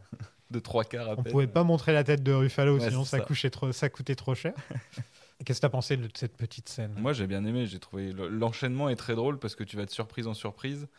Et comme ils en font pas des caisses, mais qu'ils ont à chaque fois la bonne vanne qui va au bon endroit, c'est un peu comme quand tu fais du Across the Spider-Verse ou du Into the Spider-Verse où tu as des petites références par-ci par-là. Elles sont pas trop appuyées, mais tu as la bonne vanne dessus ou le bon gag visuel. Et la scène où il est sur la croix, c'est juste drôle parce qu'en fait, tu t'attends pas à voir cette scène-là, quoi. Et ça marche bien. Donc c'est une couverture de comics, hein, c'est ça. Il est sur une croix en X avec plein de crânes. Des squelettes. J'ai déjà vu l'image, mais je me rappelle plus exactement quel comic c'est. Ah bah c'est si je dis pas de bêtises, c'est années 70 vu le décor et tout, mais je serais incapable aussi de te redire ce que c'était. Et au final, il rencontre le pire Wolverine, un alcoolique qui arrive même pas à sortir ses griffes. Il y a toujours des trucs avec les griffes de Logan. Oui, bah, dans tous les films, il faut qu'il ait un truc avec ses griffes. La métaphore est pas très difficile à trouver. Il y a la fois dans Days of Future Past où il se rend compte qu'elles sont encore en os. Il y a la fois où il passe le portillon et ça sonne. Il y en a pas où il fait un fuck aussi. Il y a une fois où il fait un fuck. Je crois que c'est dans un tout premier. Il y a une fois où il manque de près de tuer un chat. C'est vrai. Oui, c'est vrai. Ouais, et puis dans Days of Future Past, il troue le lit en eau. Tu sais, il y a un lit en eau, il le troue. Il s'amuse bien avec les griffes de Wolverine. Est-ce que tu as déjà remarqué qu'il n'y avait aucun sens par rapport à ses griffes? Il pourrait pas bouger les poignets si tu réfléchis, en fait. La manière dont ses griffes sont placées, il pourrait pas du tout faire. Voilà. Je sais pas pourquoi j'y ai pensé il y a pas longtemps. J'ai dû voir la bande-annonce et je me suis dit, tiens, c'est vrai que les griffes de Wolverine n'ont aucun sens quand tu réfléchis. Ouais, bah, mais tellement cool comme idée. Oui. Quoi. Voilà. Et d'ailleurs, Deadpool a sa petite scène où il réutilise les griffes pour lui et ça marche super bien d'ailleurs. Les scènes sont très drôles. Il y a un truc qui est une très bonne idée quand tu mets ces deux personnages ensemble, en dehors du côté buddy comédie où il y en a vraiment un qui est bougon, qui fait la gueule, qui est pas content, qui est alcoolique, et l'autre qui est too much. C'est que tous les deux, ils peuvent se régénérer. Oui. Et donc, ça peut donner lieu à toutes les scènes que tu veux au niveau combat. Parce qu'au final, et deux fois dans le film, ils se battent. Ils en jouent bien. Et au final, ils peuvent tous les deux se régénérer. Et donc, ça donne, en gros, des scènes où, logiquement, au bout de 5 secondes, n'importe qui d'autre serait mort. Mais eux, ça peut durer pendant des jours et des jours. Infini. Et il y a cette scène dans la voiture où ils se battent. Et la caméra s'éloigne et se concentre sur un sticker de vraiment de Karen, quoi. Et il y a du sang et la voiture bouge en même temps et t'as vraiment l'impression qu'ils sont en train de baiser et ensuite ils sont tous les deux en train de dormir allongés à l'arrière de la voiture. Et en fait, c'est l'équivalent d'une scène homosexuelle entre les deux. Sauf qu'ils se battent à coups de trucs phalliques, hein, quand même. Ils se rendent des trucs phalliques dans le corps à longueur de temps. Et il y a la voiture qui bouge comme ça. Et je me suis dit, c'est assez marrant de réussir à faire ça avec. Enfin, quand tu regardes les tout premiers Wolverine, t'imagines jamais que Wolverine se retrouverait dans une scène comme ça, quoi. Non, mais regarde les X-Men de Bryan Singer, de ce connard de Bryan Singer, et tu verras. Faudrait se les refaire un jour, d'ailleurs. Je vais les refaire dans la saga. Oui. Ouais. Bah, la trilogie, elle se refait bien, je pense. Je vais tous les refaire dans la saga quand je tomberai dessus. Mais je suis pas pressé. Non, t'as pas de temps. La vraie saga de super-héros que j'ai remise dans le chapeau pour la saga, c'est Spider-Man. Parce que je veux les refaire bien. Me pencher dessus pendant 3 heures. Voilà. Il le mérite. Donc cette version de Wolverine te plaît ? Ouais, elle est très bien. En plus, il y a tout ce petit mystère autour de pourquoi il a ce costume jaune qui est plutôt sympa au final. C'est bien retourné parce que tu pars d'une vanne hyper méta et t'en fais un truc au final très émotionnel. Donc ça, j'ai bien kiffé. Et il se révèle petit à petit au fur et à mesure du film. T'as l'impression que même Hugh Jackman, il est de plus en plus à l'aise au fur et à mesure du film avec Deadpool et il arrive mieux à interagir avec lui. Je tiens à dire que Hugh Jackman, Ryan Reynolds, on n'est pas vraiment surpris, mais en même temps, Hugh Jackman non plus, mais il est tellement bon en Wolverine, putain. Ouais, il est très, très... Même encore, il a quel âge maintenant ? Non, mais son corps à la fin du film... Il doit avoir il approche des 60 balais, non ? Ouais, il doit pas en être loin. Il a 55 ans. 55 ans. Il fait donc ça depuis 24 ans. Non, autant 2000 ? Si jeune 2000 ? Ouais, bah, t'as raison. Ouais, le premier X-Men, c'est 2000, si je me trompe pas. Ça fait 24 ans qu'il fait ça. Je pense que c'est le plus long de l'histoire. Ce sera pendant longtemps l'acteur qui a joué le plus longtemps le même rôle. Le même personnage de super-héros, je veux dire. Oui, bien sûr. Ouais, ça fait réfléchir. Non, mais ça montre à quel point le casting, alors que c'était pas gagné au tout départ, quand tu te replonges un peu dans le casting du premier X-Men de Singer. Et au final, c'était le casting parfait. Et c'est souvent une des grosses forces des films de super-héros, c'est les castings. Hein. Ouais. Et ça joue beaucoup. Ça a joué sur la présence du MCU dans le paysage audiovisuel. Et ça joue encore aujourd'hui avec Ryan Reynolds en Deadpool, qui est aussi un casting parfait parce que lui avait envie de le jouer depuis gamin. Et ça s'est fait, quoi. Je tiens à dire que même dans les premiers X-Men, il n'y a pas de faute de casting. Non, il y en a pas. Peut-être Halle Berry. Je suis pas un grand fan d'Halle Berry. Non, peut-être Jean. Mais tu vois, par exemple, tu te dis Halle Berry, le mec qui joue Cyclops, je sais plus son nom dans la tête là comme ça. Même Jean, si on leur avait donné plus, je pense que les acteurs auraient été très bons dans le rôle, mais comme on leur a pas donné grand-chose, rester à la surface. Ça reste voilà. Mais pour ce qui est du casting de X-Men, il y a eu 3 excellent choix. Ouais. C'est Xavier, c'est Magneto et c'est Wolverine. Ouais, bah c'est les 3 personnages principaux. Encore de nos jours, 24 ans plus tard. Ça reste unanime, je pense. Voilà. Ça. Donc, ils ramènent Wolverine à la TVA. Donc, on apprend que Paradox veut détruire les timelines avec un truc qui s'appelle le Time Reaper. Ils sont vraiment pas fait chier. Ils ont combien de machines, la TVA, qui permettent de tout détruire au lieu de... Là, c'est encore une histoire de câbles qu'il faut tirer. Hein. Avec les ficellos de partout. Mais les ficelles, c'est comme dans Loki. Hein. C'est encore une histoire de ficelles. Tout tourne autour des ficelles dans cette histoire. Les timelines, c'est juste des ficelles. Comme Red Richards dans... Oui, fini en ficelle, c'est vrai. On voit un autre membre des 4 Fantastiques. Donc ça fait 2 fois qu'on voit les 4 Fantastiques dans... C'est une drôle de manière d'introduire les 4 Fantastiques. Hein, quand même. Pas du tout non plus. Il ramène 2 membres des 4 Fantastiques dans 2 films et il les tue comme des merdes. C'est vraiment nos respects. De toute façon, on va faire notre truc. Total, vraiment. Bon, alors que je crois que Feige a dit que ça faisait partie de ses comics préférés, les 4 Fantastiques. Je pense que c'est pas non plus pour rien qu'il a attendu avant de faire son adaptation. Donc il décide d'envoyer Wade et Logan dans le Void. Que si vous avez regardé Loki, vous savez exactement où c'est, donc c'est la décharge de l'univers. Ouais, c'est là où les gens qui se prennent le coup de... Ils sont prunés, là, c'est Ouais, ça prunés, ouais. Les gens qui sont prunés, du coup, se retrouvent dans cette espèce de désert. Mais au final, quand ils sont dedans, quand ils voyagent dedans, Deadpool et Wolverine, c'est pas que du désert. Il y a des endroits, ils sont dans une petite forêt. Ouais, en fait, on se rend compte que ça dépend où tu vas. Mais t'as l'impression que tout arrive un peu au même endroit. Et là, encore une fois, quand on arrive dedans, c'est bourré de clins d'œil dans tous les sens. Dès le premier plan. Déjà, il y a le logo de la Fox qui est enterré, quoi. Évidemment. Déjà, c'est pas mal. Et dès le premier plan où t'arrives dedans, t'as le casque de Thor et un vieux bouclier de Captain, mais les versions des années. Je tiens juste à dire qu'il y a une scène qui était assez drôle quand même. C'est quand Ryan Reynolds, carrément, attrape la caméra et la regarde droit dans les yeux et dit Fuck you, Fox. je me casse à Disneyland. Il a un coup de poing dans la caméra. Ouais, là, vraiment. Là, et après, ce qui est drôle, c'est que tu le vois revenir et tu vois qu'il n'y a rien. C'est ça qui est vraiment bien. Et donc, ils sont interrompus pendant leur premier combat par Captain America. Un homme masqué. On pense que c'est Captain America au début. Donc, sur le coup, je me suis dit tiens, ils ont eu qui pour jouer Captain America? Parce que je pensais pas que ça allait être Chris Evans. Parce que tu vois ça allait être un autre Captain America joué par quelqu'un d'autre. Qui aurait pu jouer Captain America? Non, celui qui joue dans Twister, là, dans le nouveau Twisters, là, l'acteur qui est hyper hype en ce moment, là, qui joue dans Maverick aussi.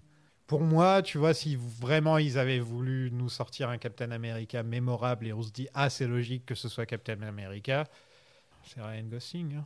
S'ils avaient eu Gosling pour une scène qui joue Captain America. Lui, il veut jouer Johnny Blaze. Ouais. Lui, c'est ça son truc. Lui, il veut être Ghost Rider. Ça m'étonne pas. Mais tu vois, il est blond et tout. Enfin, c'est pour ça que je pense à ça. C'est ouais. le petit ami de l'Amérique actuellement. Tout le monde l'adore aux États-Unis, tu vois. Ouais, mais je le vois pas du tout en Captain America. Ouais, juste pour une scène comme ça. Pour une scène. Ouais, voilà.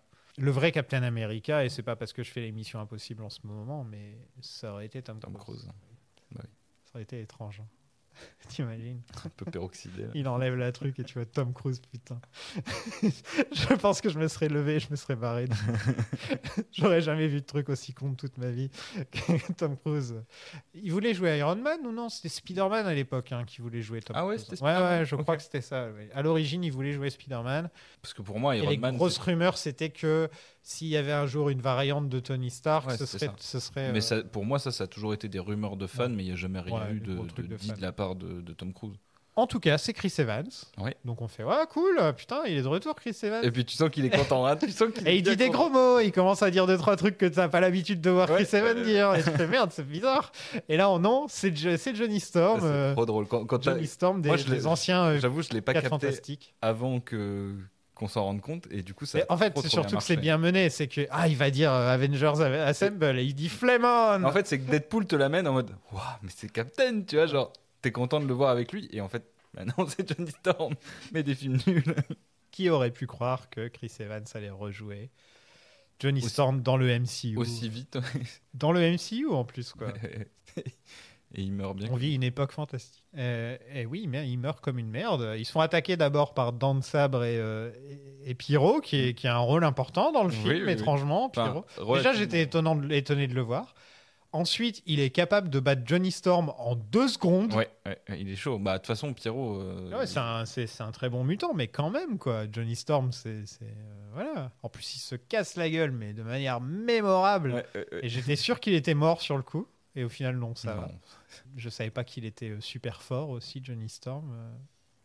Mais j'étais étonné quand même, qu'un méchant de seconde zone, un peu oublié des films de Singer, se retrouve à battre le Johnny Storm de Chris Evans. Des années 2000. Ouais, c'est très étrange.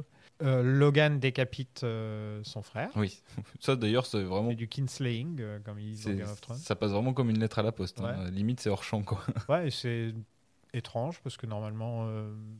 sinon, il l'aurait fait depuis longtemps si c'était possible de le faire aussi facilement. Il se serait débarrassé de Dan Sabre depuis très longtemps. Pas la seule fois du film. Deadpool lui dit c'est ton frère. Déjà, c'est son demi-frère, Deadpool, excuse-moi. Je crois que c'est juste... c'est le fils du beau-père de Wolverine, si je me trompe pas. C'est ça le truc. Le fils du beau-père de Wolverine. Ouais, donc c'est son demi-frère par alliance. C'est pas demi-frère par le sang. Je crois que c'est ça. Ouais. Un peu, ou alors je confonds avec Xavier. Non, c'est le fils de son père. Parce que je confonds avec Xavier et Juggernaut qui sont aussi demi-frères, et je crois que c'est plus une histoire de demi-frères par alliance que En tout cas, il décapite son frère. Il y a aussi Crapaud qui est là. Oui, ouais. Mais il n'est pas joué par Ray Parks. Je crois pas. On voit tellement peu à l'écran que c'est difficile de le distinguer même. Vu qu'il y a les CGI avec sa langue et tout, c'est un peu... Parce qu'on voit beaucoup de X-Men, enfin de mutants dans le film. Mais pas de X-Men. On voit le Crapaud. On voit Lady Deathstrike. Oui. On voit Azazel. On voit Juggernaut. Ouais. Et si je me trompe pas, on voit aussi la fille qui était jouée par Olivia Munn dans Days of Future Past. Je crois Une des 4 chevaliers de l'Apocalypse là. Et en gros, tous ces personnages-là sont joués par des autres acteurs.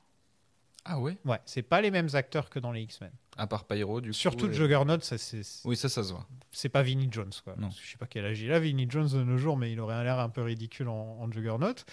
Et c'est un mec très banal, ils se sont pas vraiment fait chier. Ils lui ont mis le même costume que dans X-Men 3, qui était horrible, hein, le costume. C'est pour ça qu'il s'attarde pas beaucoup sur. Il est vraiment moche, hein. Quand tu compares au Juggernaut de Deadpool 2, il y a vraiment une différence, quoi. Et du coup, c'est Ray Parks. C'est pas Ray Parks. C'est pas Ray Parks. Non, c'est pas Ray Parks. Hein. Je crois pas. Hein. Après, peut-être que je me trompe. Mais ouais, tous ces mutants qu'on voit assez rapidement. Oui, bah c'est pour ça. Voilà, en gros, il y a que Pyro. Et c'est pour ça, je pense que c'est lui qui a le plus d'importance aussi, hein. Parce que c'est le seul qui est revenu. Voilà, et l'autre il se fait décapiter. Donc, comme ça. Et on les emmène dans la tête d'Ant-Man. Oui. Où se cache Cassandra Nova, détruit Johnny Storm tel Willow dans Buffy, où elle lui enlève la peau là. Oui. Comment on appelle ça? Écorché. Écorché, ouais. Elle l'écorche. Et elle arrive à contrôler le sorte de Dormammu de cet endroit-là, qu'on voit dans Loki. D'ailleurs, Deadpool DA, c'est le personnage qu'on voit dans Loki, telle saison. Je me rappelle plus trop de la deuxième saison de Loki, bizarrement. J'avais pas trop aimé. Elle était un peu différente quand même. De la première où tu avais vraiment un vrai souffle, une vraie curiosité à suivre le truc. Super aimé, je sais pas. Un truc que j'avais apprécié dans la première saison, c'était aussi le personnage de Sylvie. Et beaucoup de choses comme ça. Je trouve qu'ils sont un peu débarrassés d'elle. Ah bah ils sont complètement débarrassés d'elle même. Donc Cassandra Nova, qui est la sœur jumelle de Xavier, et qui l'a tuée dans le ventre de sa mère. Elle est incarnée par Emma Corrin, qui déchire. Oui. Elle est bien. Ça faisait longtemps qu'il n'y avait pas une méchante ou un méchant. Déjà, elle parle comme Mary Poppins, comme Xavier en fait. Oui. Et surtout le Xavier de Days of Future, le jeune Xavier. Elle est pour moi, elle est plus proche du jeune Xavier de First Class, ouais. Ouais, de First Class que. Je sais pas, je trouve qu'elle ressemble un peu en plus. Elle a l'air de s'amuser. Elle a l'air d'être contente d'être là. Et elle a un pouvoir. Elle met ses mains dans la tête des gens. Je l'aime bien, ouais, j'ai bien aimé. Ouais, non, je m'attendais à pire avec ce personnage et j'ai été agréablement surpris aussi.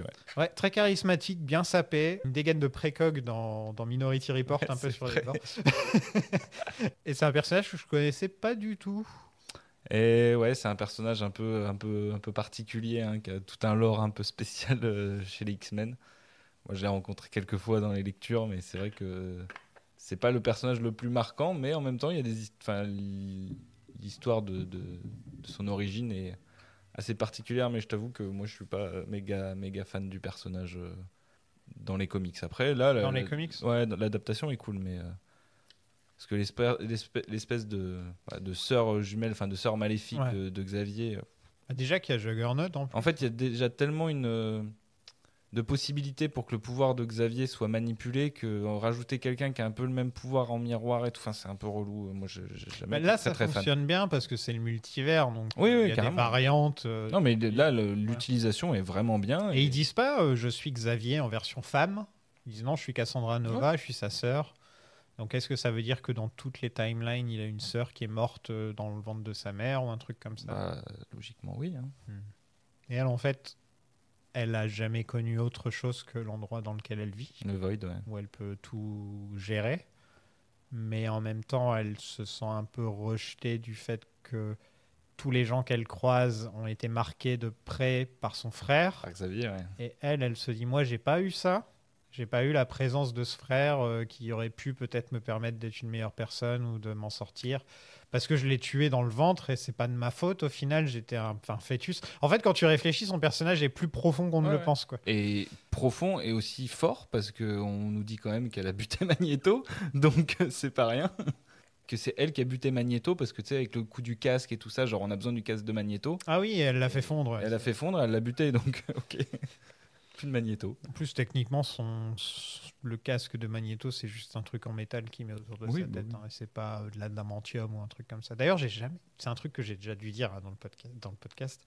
Pourquoi est-ce que Xavier peut lire les pensées de Wolverine alors qu'il a littéralement un casque en adamantium autour de son cerveau? Crâne, ouais. C'est une bonne question.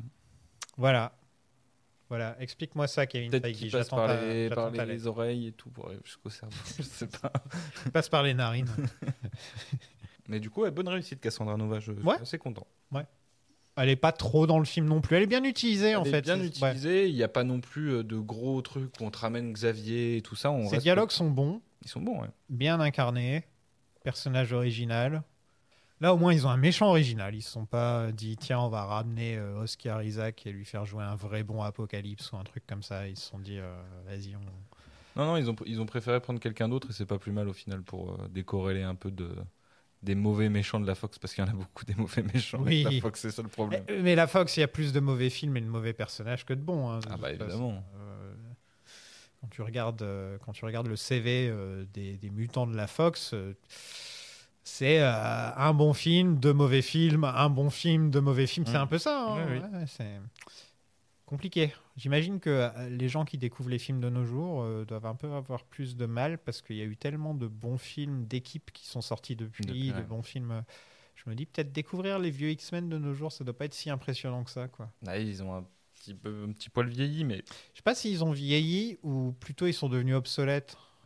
Il y a peut-être un peu de ça, c'est que vu que c'était le maître étalon, maintenant tout le monde a réutilisé la méthode, donc quand tu reviens au goût original, tu t'aimes un peu moins. Il paraît que les jeunes, ils sont incapables de regarder les films de Tobey Maguire sans se marrer, quoi. Ouais, Ils comprennent pas le côté premier degré. Ouais, ça je me doute, hein, mais c'est vrai que moi c'est... Parce que là, ils sont ressortis les films Spider-Man et j'ai vu des gens qui disaient ça sur Discord, qu'il y avait des jeunes qui rigolaient pendant toute la séance. Bah, c'est vrai que t'as quand même des scènes qui jouent sur le malaise social, sur des choses de... qui sont très, comme tu disais, qui sont très premier degré en fait. Et ça, c'est Rémi qui le veut à 100%, tu vois. Et du coup, c'est vrai que si tu comprends pas les intentions de base et que tu les as pas vues au moment où c'est sorti du contexte, ça peut être un petit peu plus difficile à regarder. Mais bon, je trouve pas que ça soit des films où tu tapes non plus des barres juste parce que Tobey Maguire, il fait sa petite danse pendant une scène, quoi. Ça, c'est quelque chose. Moi, je te parle du premier. Ouais, je me doute que tu parles de cela, mais moi, tu vois, c'est censé être kitsch et premier degré. La seule scène où des gens on se moquait à l'époque, c'était celle-là. C'est celle où Peter Parker, il danse quand il est en mode Venom. Bully Maguire. Oui, voilà. Mais sinon, dans les premiers films, moi, j'ai jamais eu d'exemple de ça. Mais ouais, ça me surprend pas que des gens plus jeunes puissent avoir un peu de mal. Deadpool rencontre ses variantes, donc notamment Ryan Reynolds avec des cheveux longs. C'est-à-dire la version gentille de Nice Pool, qui est juste un mec normal en vrai. Juste un mec avec un chien. Avec sa coiffure. Ouais, c'est vraiment un mec normal avec un chien, avec des flingues en or. Mais sinon, il a pas l'air d'avoir de super pouvoirs ou quoi que ce soit. Mais non. Il a une voiture de merde. Je sais pas comment il s'en est sorti pendant tout ce temps. Mais il a quand même des flingues en or. Il a quand même des flingues en or. Ouais, voilà. C'est vrai que c'est un personnage très what the fuck pour le coup. Ouais, et donc dans le minivan, là, ils ont cette fameuse scène de combat dont je parlais tout à l'heure, qui pour moi, niveau scène de combat, c'est la meilleure du film. Je trouve ils sont vraiment... je suis complètement en fait, c'est souvent, je trouve, les meilleures scènes de combat quand tu te restreins dans un seul endroit. Là, par exemple, c'est le minivan et tu fais que des trucs. Quand ils sont sortis à un moment du minivan, je me suis dit, ah non, le combat, il va être dehors, ça va être comme le premier. Et non, ils se sont tout de suite remis dans le minivan. Et je trouve que c'était une bonne scène d'action. Ouais, je suis complètement d'accord. C'est vrai que bien chorégraphié, et ce que tu disais, c'est que le fait d'avoir une exigence d'espace fait que du coup, tu es quand même vachement plus imaginatif dans les scènes de combat que ce qu'on a l'habitude de voir. Et moi, j'ai eu un peu peur de ça au début, parce que quand tu les vois se mettre des fions au début du film... la première scène de combat est vraiment... C'est vraiment bim boum, chacun fait son coup, il lui tire un peu dans les flancs, ou alors ça c'est dans la scène de la voiture. Mais j'avais un peu peur justement du manque d'imagination sur les combats, et c'est vrai que cette scène-là, elle fait vachement plaisir parce que c'est... Et même la fin, quand tu vois Deadpool qui est attaché avec les ceintures dans tous les sens, tu te dis que au final c'est Wolverine qui a gagné, qu'il l'a attaché pour être peinard et pouvoir roupiller un coup, quoi. Je sais pas comment il a fait pour choper autant de ceintures, mais tu trouves pas que Wolverine est vachement plus résistant avec les années? Si, rappelle-toi quand il se prend une balle dans la tête dans X-Men 2, il reste par terre pendant pas mal de temps avant de la balle sort petit à petit. Alors que là, il pourrait se prendre 10 balles à bout portant, ça lui fait rien du tout. De toute façon, le MCU nerfe les. Non, mais même avant, à part dans Logan où il est fatigué et vieux, mais j'ai l'impression que même dans les films d'après, comparé à X-Men 2, donc quand il était plus jeune, plus ça avance, plus il est fort, à part dans Logan. Bah, c'est pas illogique en soi. Hein. Parce qu'au début, on le prend à un certain âge, après on le reprend plus jeune. Peut-être que dans X-Men 2, il avait jamais pris de balle dans la tête. Quand ah bah si, il avait fait la guerre et tout. Ouais, si, quand même, il a forcément pris. Mais il se souvenait plus peut-être. Parce que c'est vrai, il se souvenait de rien à part la forêt. C'est vrai qu'il est tout oublié. Donc. Tu sais, il était attiré par les Canadiens depuis le début et c'est pour ça qu'il est avec Ryan Reynolds. Dogpool, ouais. Ce chien, je sais pas où ils l'ont trouvé, mais ce chien est magnifique. Pas du tout. Quel chien? Non, ils l'ont vraiment bien trouvé. Il est très marrant avec sa langue qui pend. Il a des yeux, ce chien. Je sais pas s'il y a des yeux qui sont rajoutés en... Et je sais pas, j'aime bien juste le fait que... Ah, c'est comme Yukio, c'est... Quand Deadpool est content de voir quelqu'un, ça marche bien, quoi. Parce que quelquefois, il y a une scène grave et d'un seul coup, il y a le chien qui arrive et Deadpool, ah mon Dieu, c'est mon chien. Je sais pas. Oui, d'ailleurs, un des principaux objectifs du film de Deadpool, c'est de buter Ryan Reynolds pour récupérer son chien. Ouais, j'ai bien aimé, moi, Dogpool avec son petit costume. Il a des petits gants et tout. Et c'était juste, moi, ça m'a un peu saoulé parce que c'est vrai qu'ils en ont fait un peu beaucoup dans la promo, sur le tapis rouge, des machins et trucs. Ah, j'ai même pas vu. Ouais, mais je me doute. Mais c'est vrai que du coup, tu forces un peu là-dessus. Et quand tu vas dans le film. Ça va, on a fait la même chose pour Anatomie d'une chute. J'ai vu personne gueuler. Hein. Oui, mais parce que le film a été déjà sorti quand. Ouais, le chien, il était un peu partout à Cannes et tout. Il a même gagné la. Non, mais, oui, mais la première année. Et c'est après, quand le film a cartonné aux Oscars, que là, on l'a revu de partout, en fait. Comment elle s'appelle, la Palme d'Or pour les chiens, déjà? La Palme Dog. Palme Dog. Ouais. Je pensais que c'était Patte d'Or. La Patte d'Or, ça aurait été marrant. Et ensuite, il rencontre, et en plus, c'est chacun qui entre dans la pièce de manière dramatique. Electra Nachos, bien sûr. Oh, putain. Et je te jure, il y a un truc avec cette scène où tu sais qu'il y en a plusieurs qui vont arriver parce qu'on te dit qui c'est trop bien les autres. Tu sais pas qui. Et tu sais pas qui arrive. Et à chaque fois, juste surpris. Elle, j'ai reconnu tout de suite, mais le deuxième, j'ai mis. Alors là, tu t'as entendu, vraiment. J'ai fait un bruit, j'ai fait on était les premiers surpris dans la salle, je crois, enfin les plus surpris. Donc il y a Electra. Ouais. Electra du film Daredevil et Electra, bien sûr. Film qu'on n'a jamais fait dans le podcast. Non, pas encore. Ensuite, il y a Blade, incarné par Wesley Snipes, que j'ai interviewé une fois. Ça fait vachement plaisir quand même de le voir là. J'en parlais il n'y a pas longtemps, je l'ai interviewé une fois pour Expendables 3. Et on se pose pour faire l'interview. Et lui, il n'est pas encore dans la pièce. Et là, on entend la chasse d'eau et il sort des toilettes et il fait... Bah quoi, vous attendiez Will Smith? Et il a ressorti sa phrase. Oui. Motherfucking... Ah putain, c'est difficile à traduire cette phrase. Qui font du patin à glace dans une montée. Ouais, dans une montée. Ah, c'est très difficile. Motherfucker qui fait du patin à glace dans une montée. C'est vraiment très difficile à traduire. En tout cas, il l'avait sorti dans le premier Blade, et on en avait parlé d'ailleurs. Et là, il la ressort encore dans celui-là. Et là, il a une réplique et il dit... Je serai toujours le seul Blade. Et c'est tellement Wesley Snipes comme phrase. Mais c'est fou qu'ils disent ça alors que c'est dans le MCU qui est en train de faire une nouvelle adaptation. Mais non, c'est voulu. Mais la nouvelle adaptation ne va peut-être pas avoir lieu tellement c'est le foutoir niveau ouais, mais en tout cas, c'est surtout le fait que Wesley Snipes dit directement je serai... C'est moi. Parce que c'est ce qu'il a dit en interview aussi. Peu importe qui va reprendre le rôle, je serai toujours Blade, quoi. Et donc, un grand plaisir de voir Wesley Snipes qui vraiment, je ne m'y attendais pas, je ne vais pas mentir. Je pensais qu'il y aurait que des mutants, tu vois, je ne m'attendais pas à Electra, Blade, des mecs comme ça, quoi. Et enfin, Gambit. Ok. Pas incarné par le mec de X-Men Origins. Non. Mais incarné par un mec qui voulait jouer Gambit pendant des années. Qui est un énorme fanboy de Gambit. C'est Channing Tatum. Et c'est là qu'on se dit, il était peut-être un peu trop musclé et trop grand pour jouer. Ouais, il fait un peu trop, il a l'air serré dans son costume. Un petit peu. Mais l'accent. trop bien. On a ri dès que Gambit parlait. Je pense que ça fait partie des scènes où on a le surtout qu'on a vu X-Men 97 avant. Et tu m'as dit, ah putain, j'étais pas au courant les accents qu'ils ont dans X-Men 97. Tu m'avais dit Rogue par exemple, je savais pas qu'elle avait un accent comme ça. Et je me dis si. Et Gambit qui a un accent cajun, donc pas français les gens. Il essaie pas de faire un accent français. Non, c'est pas un accent. Il fait vraiment un accent genre de Louisiane, un truc comme ça, vraiment rien à voir avec l'accent français. Mais en tout cas, il utilise des mots français par-ci par-là, et on ne comprend quasiment rien à ce qu'il dit. Je dois avouer. C'est difficile, hein. Je dois avouer que j'ai compris à peu près tout ce qu'il disait. Oui, mais toi. je me suis dit merde. Et le nombre de vannes de Deadpool sur le fait qu'on ne comprend rien, d'ailleurs. Oui, ils l'ont rendu très cool aussi quand même. Ouais, mais ces scènes d'action, même ces scènes d'action avec ces cartes, ça marche plutôt bien. Très cool. Tous les personnages sont mis en valeur. Ils sont pas juste là pour blaguer, et tu vois, ils sont. Tu vois Jennifer Garner casser des gueules, ça fait plaisir. On dit quand même. Ils lui disent Daredevil n'est pas là. Et elle dit c'est pas grave. En même temps, c'est son ex-mari, donc forcément, elle a pas forcément envie de le voir, quoi. Et après, il y a d'ailleurs une info comme quoi Daredevil s'est fait buter lui aussi, par Cassandra Nova, je crois. Cassandra Nova. Et Laura est là. C'est vrai que j'ai oublié de dire qu'il y avait Laura. Oui. X23. C'est ça. Qui a bien grandi déjà. Qui a bien grandi déjà et qui est très bien. Oui. Toujours un plaisir de la voir. Un peu moins taiseuse, mais du coup. C'est vrai que c'est un peu moins.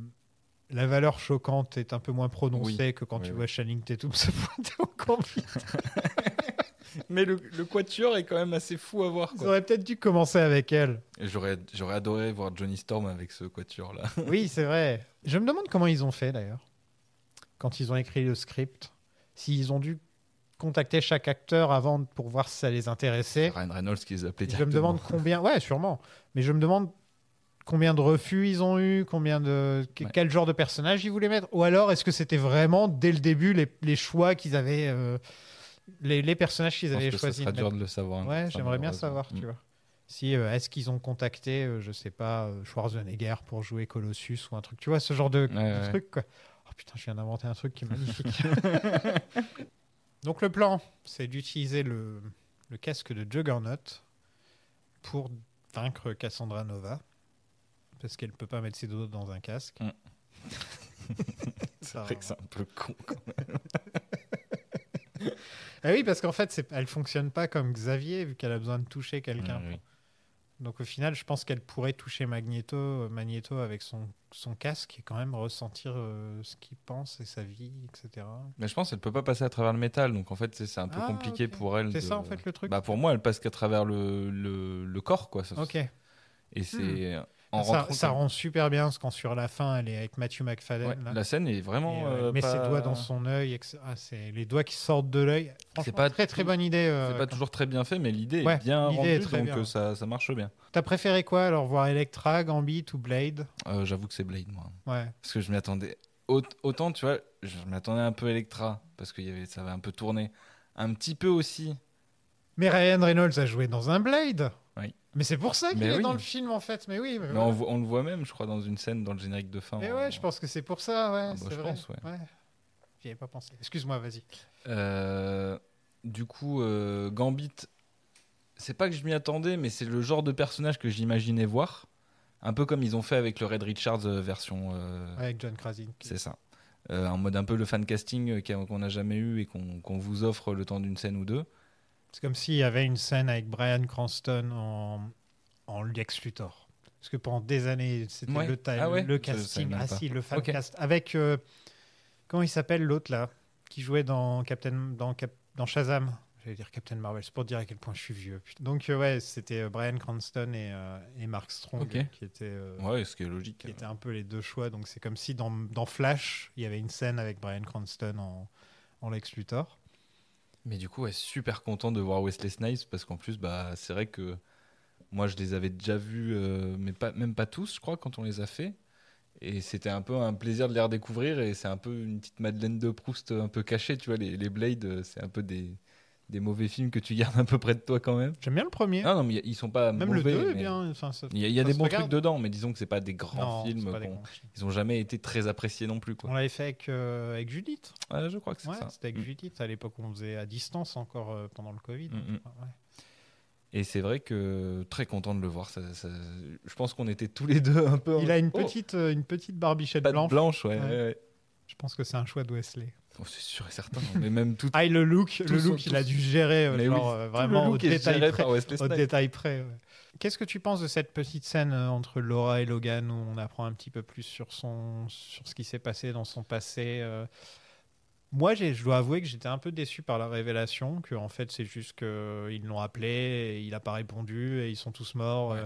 Je m'attendais vraiment à ce qu'il ait détruit un truc, qu'il ait fait une attaque terroriste, ou j'en sais rien, que vraiment personne puisse le voir, parce que quand il est dans le bar au début du film, on lui dit on veut pas de toi dans ce bar parce que à cause de toi en gros c'est parce que à cause de toi les X-Men sont morts. Mais comment ils sont au courant que Wolverine est responsable de la mort des X-Men? En fait moi je l'ai compris dans le sens où il explique après donc quand il a fui au moment où il l'appelait à l'aide, lui après en fait s'est déchaîné et a tué beaucoup d'innocents, et je pense que c'est plus cette espèce de meurtre de masse. Ça veut dire quoi en fait? En gros, il est allé dans la rue, il a tué plein de gens ou... Ça, on sait pas vraiment, tu vois. C'est un peu le mystère qu'il y a dessus et qui a un petit peu justement le côté un peu inquiétant. J'aurais voulu qu'il y ait un truc visuel. La scène visuelle, tu l'as avec Cassandra, mais c'est vrai qu'elle est pas très. Oui, on a lui avec les sortes de grandes pierres. Grands piliers, dans un je champ. sais pas ce que ça représente. Pour moi, c'était des tombes. Elles sont grandes, hein. Oui, mais pour moi, c'est vraiment une tombe par X-Men qui est mort à cause de lui, tu vois, plus ou moins. Ça faisait vraiment sépulture, je trouvais, la forme des petits monuments, là, mais ouais, Il aurait fallu une scène où on voit tous les X-Men morts. En fait, je suis un peu frustré parce que ça manque un petit peu de fond, mais je sens que lui est traumatisé par ce qui lui est arrivé, et ça me le vend quand même un peu là-dessus. Hugh Jackman est un bon acteur, hein, ça on peut pas... Même dans des mauvais films. Je ne peux pas dire le contraire. Cassandra utilise un truc de Doctor Strange là, pour... ça, c'est vraiment gratuit, en mode « Oh, au fait, j'ai ça, les gars, tenez !» Le seul truc du MCU du film, voilà. D'ailleurs, t'as Deadpool qui est là. Oh, ça scintille. Mais vraiment, c'est un des rares trucs à parler. Il y a des objets du MCU, en fait. Mais réfléchis, pendant toutes les scènes dans le désert, il n'y a pas de personnage du MCU. Ah non, il y en a. On voit que des anciens de la Fox. Ah oui, non, là-dessus, ils sont pas emmerdés. Hein, ils sont vraiment pas embêtés. Parce que Donc ça dépend du coin où tu atterris dans cette décharge. Tu te retrouves soit avec tous les Loki. Parce que Loki, lui, il se retrouve avec que des Loki. Oui, c'est vrai. Qui sont tous incarnés par des acteurs différents. C'est vrai que chacun est un peu... Il y a Crocky. Faut pas oublier Crocky, quoi. Évidemment. Ah oui, donc il y a Pyro qui essaie de trahir Cassandra. Ouais. Ça, c'est un peu le truc un peu inutile. C'est très étrange que ce personnage... Surtout que tu as une petite scène avec Matthew McFadden qui parle avec Pyro, qui est en train de lui... Tu sens qu'ils ont du coup une espèce de combine ensemble. Alors que Cassandra est déjà censée avoir une combine avec la TVA qu'on comprend plus ou moins. Et ouais, ça amène pas à grand chose au final. En fait, c'est juste que Pyro, c'est tellement un personnage un peu oubliable. Parce que même toute l'histoire, le triangle amoureux, le Iceman contre Pyro et tout. Enfin, sa seule scène vraiment marquante de la saga X-Men, c'est celle avec les policiers. C'est vraiment celle. Celle avec les policiers quand il abandonne les X-Men à la fin. Ouais, voilà. Mais je pense que ça aurait mieux fonctionné avec un vrai méchant mémorable. Donc je sais pas lequel. Striker. Non, quelle version? Ce serait marrant s'il y avait toutes les versions de Striker. Il y en a 3. Hein. Je crois qu'il y en a 3 ou 4 des versions de Striker. Brian Cox, ce serait cool. C'est le meilleur Striker, de toute façon. De retour sur la terre de Deadpool, donc 10.005, Wade et Logan se battent contre une armée de Deadpool, dont Lady Pool, incarnée par Blake Lively, la femme de Ryan Reynolds. Qu'on a supposé. Hein. Ouais, tu l'as? Ouais, c'est marqué. Ok. Et surtout, Wolverine porte son masque. Oui, il met son masque. J'aime bien, c'est qu'ils prennent la pose...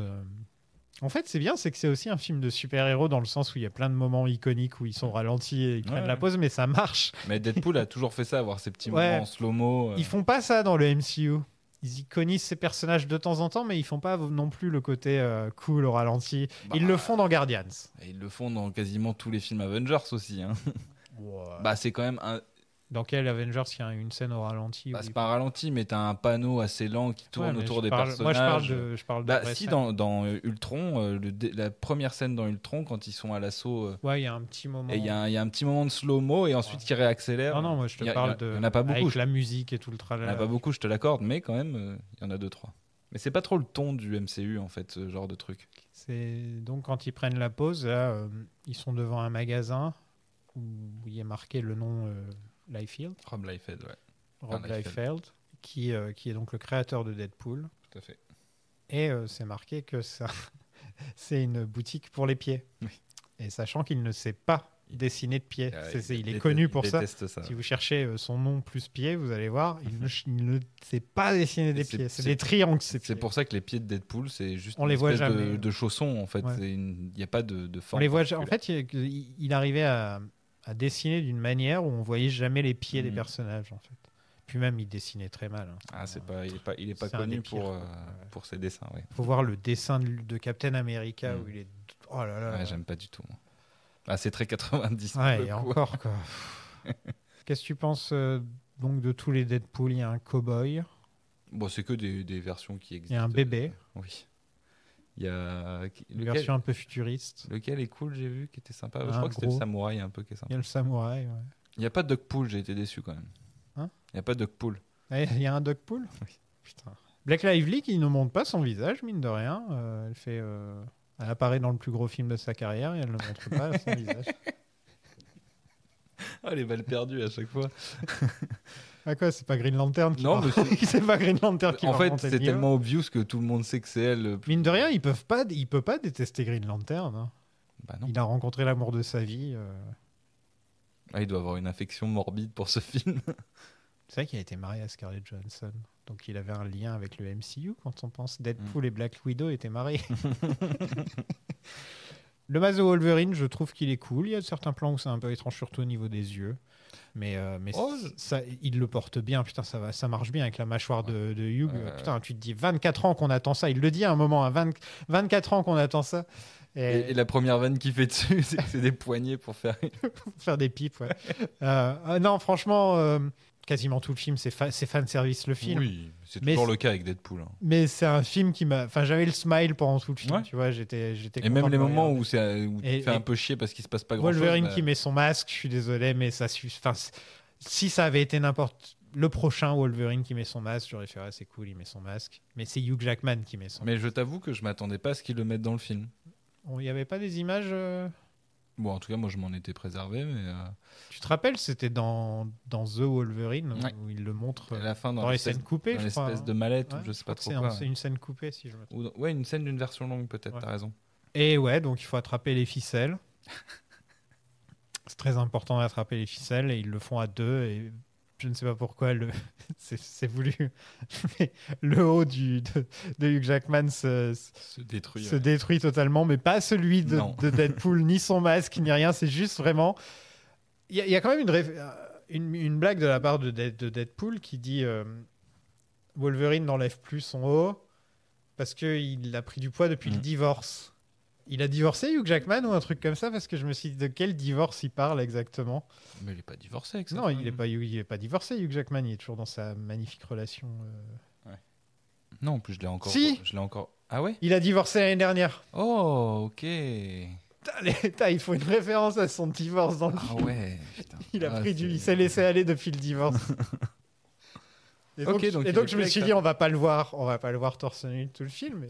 Là, on le voit. Et il y a de la veine. Hein. Ah ouais, c'est qu'il arrête. Hein. C'est vraiment impressionnant. T'as une nana d'ailleurs dans la scène qui le regarde, qui est en mode waouh. Ah non, mais il est fait en V, quoi. Il a une carrure en V. Et de toute façon, il a toujours. C'est drôle quand tu reviens au premier Wolverine, le tout premier film X-Men. Où c'est un mec normal. Oui, il est maigrichon, ouais, presque. Ouais, enfin, pas maigrichon, mais disons qu'il est... Un peu rond, limite, moi, je dirais. Un peu de gras, comparé à l'autre plus sec, tu vois. Sec muscle. Oui, maintenant, c'est que du muscle. Ouais. Et c'est comme Rocky.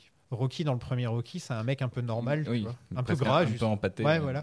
Et tu regardes le 3. Ah bah, c'est une bête de muscle. Il est complètement musclé. Et mais ça va aussi avec les... Hugh Jackman a fait ça, c'est avec le temps, il y a ce culte du corps. C'est peut-être un des tout premiers à avoir lancé cette mode, justement, où on ne boit plus d'eau pendant le tournage parce qu'il faut montrer qu'on est bien veineux. Sec, quoi. Ouais, veineux, j'ai envie de dire. Non, mais c'est ça. C'est un des tout premiers à avoir fait ça. Hein. En dehors des Schwarzy, Stallone. Oui, dans les films de super-héros. Dans les films de super-héros, ce qui a donné lieu à Hemsworth, par exemple. Tu vois. Okay. D'ailleurs, on n'a pas parlé de cette scène sur la plage. Oui, c'est la scène de The Dark World qui est réutilisée, mais avec Deadpool à la place de Loki. Et Deadpool, il a qu'une envie, c'est de savoir pourquoi il est dans cette position. Aussi. Pourquoi je pleure? Pourquoi Thor pleure? Pourquoi il me fait un câlin? C'est vrai que comme ça, hors contexte, c'est génial. C'est très drôle. La Trinité se pointe. Non, parce qu'on voit pas Iron Man dans le film. On voit Thor, on voit Captain America, mais on ne voit pas Iron Man dans le film. Tu t'attendais à ce que Tony Stark fasse une apparition? Non. Honnêtement, non. À la fin du film. En scène post. Bienvenue dans le MCU. Mais t'es pas mort. Donc Cassandra meurt. Oui, ça c'est d'ailleurs assez appréciable, c'est que on a compris que chacun avait fait son truc. Tu sais que eux ils vont pas mourir parce que c'est les héros et qu'ils sont censés être plus ou moins immortels. Elle y passe, c'est réglé, il n'y a pas de combat qui dure pendant 30 ans. Il n'y a pas le vieux troisième acte dégueulasse en CGI. C'est assez appréciable. Ouais. Même si c'est pas très intéressant, c'est quand même... Non, mais Deadpool et Wolverine qui se tiennent par la main pour sauver. Ah non, mais ça, moi je suis acheté direct. Deadpool même la scène où Wolverine va dans les enjeux de la scène. Wolverine va pour se sacrifier, Deadpool ferme la porte. Enfin, il y a une dynamique entre les deux où les deux veulent se prouver qu'ils doivent sauver le monde pour réussir parce que c'est deux ordures et ils aiment pas du tout la personne qu'ils sont. Et parce que c'est ça le thème du film, c'est je n'aime pas qui je suis actuellement, il faut que je devienne une meilleure personne et pour ça il faut que je sois plus altruiste en fait. C'est ça le thème du film. Et donc, ils se tiennent par la main à la fin. Ouais, non, ça marche bien. Ça tient debout. Et ils vont manger un shawarma. En disant que c'est les Avengers qui l'ont inventé. Qui ont inventé le shawarma. Qui l'ont découvert, je crois, il dit. Ça, c'est très drôle. Et donc, Logan se retrouve dans l'univers de Deadpool. Ouais. Et Deadpool ne se retrouve pas dans le MCU. Non. Tout ça pour ça. Tout ça pour que Hugh Jackman puisse vivre avec Ryan. Oui, c'est ça, juste qu'il puisse vivre heureux. Mais on te fait quand même comprendre. J'imagine trop l'équipe, quoi. Maintenant, il y a un vrai team-up. Hein. Ouais, parce qu'ils peuvent faire une équipe de foot, là. Ils sont 11. tu mets Colossus au but. Je m'en fous. Oui, on s'en fout en fait. Qu'il soit pas dans le MCU. Tu sais que quand il aura besoin d'être là, il pointera de lui-même. Mais oui, Deadpool, on a besoin de toi. Voilà. Non, mais même parce que tu pensais quoi en fait? Tu pensais qu'ils allaient récupérer tous ses amis et sa famille et les ramener dans le MCU? Parce que c'est un peu le truc qu'on pouvait penser en regardant. Moi, je m'attendais qu'il allait vraiment être obligé de tout abandonner derrière lui et se retrouver dans un... Je me suis dit à un moment, il va sauver 9 personnes dans son univers et se barrer. C'est pas forcément super héroïque de sa part, quoi, tu vois. Et non, au final, il reste dans son univers. Mais c'est mieux pour lui, au final. Peut-être un jour, il y aura un Deadpool 4, peut-être pas. Si sa relation... Quand il y aura un Avengers, peut-être qu'il y aura des portails qui vont s'ouvrir et Deadpool va sortir avec Logan. Voilà. Ce qui serait bien, c'est que sa relation avec Vanessa se stabilise pour qu'il n'ait plus besoin de changer d'univers. Oui. Parce qu'à chaque fois, le problème, c'est Vanessa. C'est toujours... c'est pas vraiment elle le problème, à vrai dire. Oui, c'est son rapport à elle. Ouais. La pauvre. Il y en a un où elle est morte, donc il faut la réussir. Elle est quand même tombée amoureuse d'un mec qui ressemble à un scrotum, quoi, tu vois. Ouais, mais parce qu'elle va voir plus loin que juste derrière le physique. C'est comme on dit, la putain au cœur d'or, c'est ça l'expression. Ouais. Donc ouais, grâce à Logan, il sauve son couple. Et ainsi se termine Deadpool 3. Ça se finit de manière très abrupte d'ailleurs, t'as pas trouvé l'arrivée du générique d'un coup est assez, je trouvais assez brutale. J'avais envie de pisser, donc j'étais plutôt content que le film se termine. Il a une très bonne durée. Je me suis trop fait chier, ça va. Et t'as une petite vidéo là sur le générique de fin qui est sympa où t'as quelques petits moments de plein de personnages de la Fox. C'est mignon, mignon. Qui te montre aussi un peu la note d'intention du film, qui est de dire on s'en est peut-être un peu moqué, mais on aimait quand même bien tous ces films-là. Et... Feige a commencé là-bas. Bah oui, bien sûr. Voilà, c'est ça qu'il faut se dire. Feige, c'est lui qui bossait sur ces films à cette époque-là. Il était producteur, il bossait sur les scénars. Il a bossé sur le Spider-Man de Raimi aussi. Et donc, c'est, je pense, une lettre d'adieu et d'amour à cet univers qu'on a quand même connu pendant 20 ans.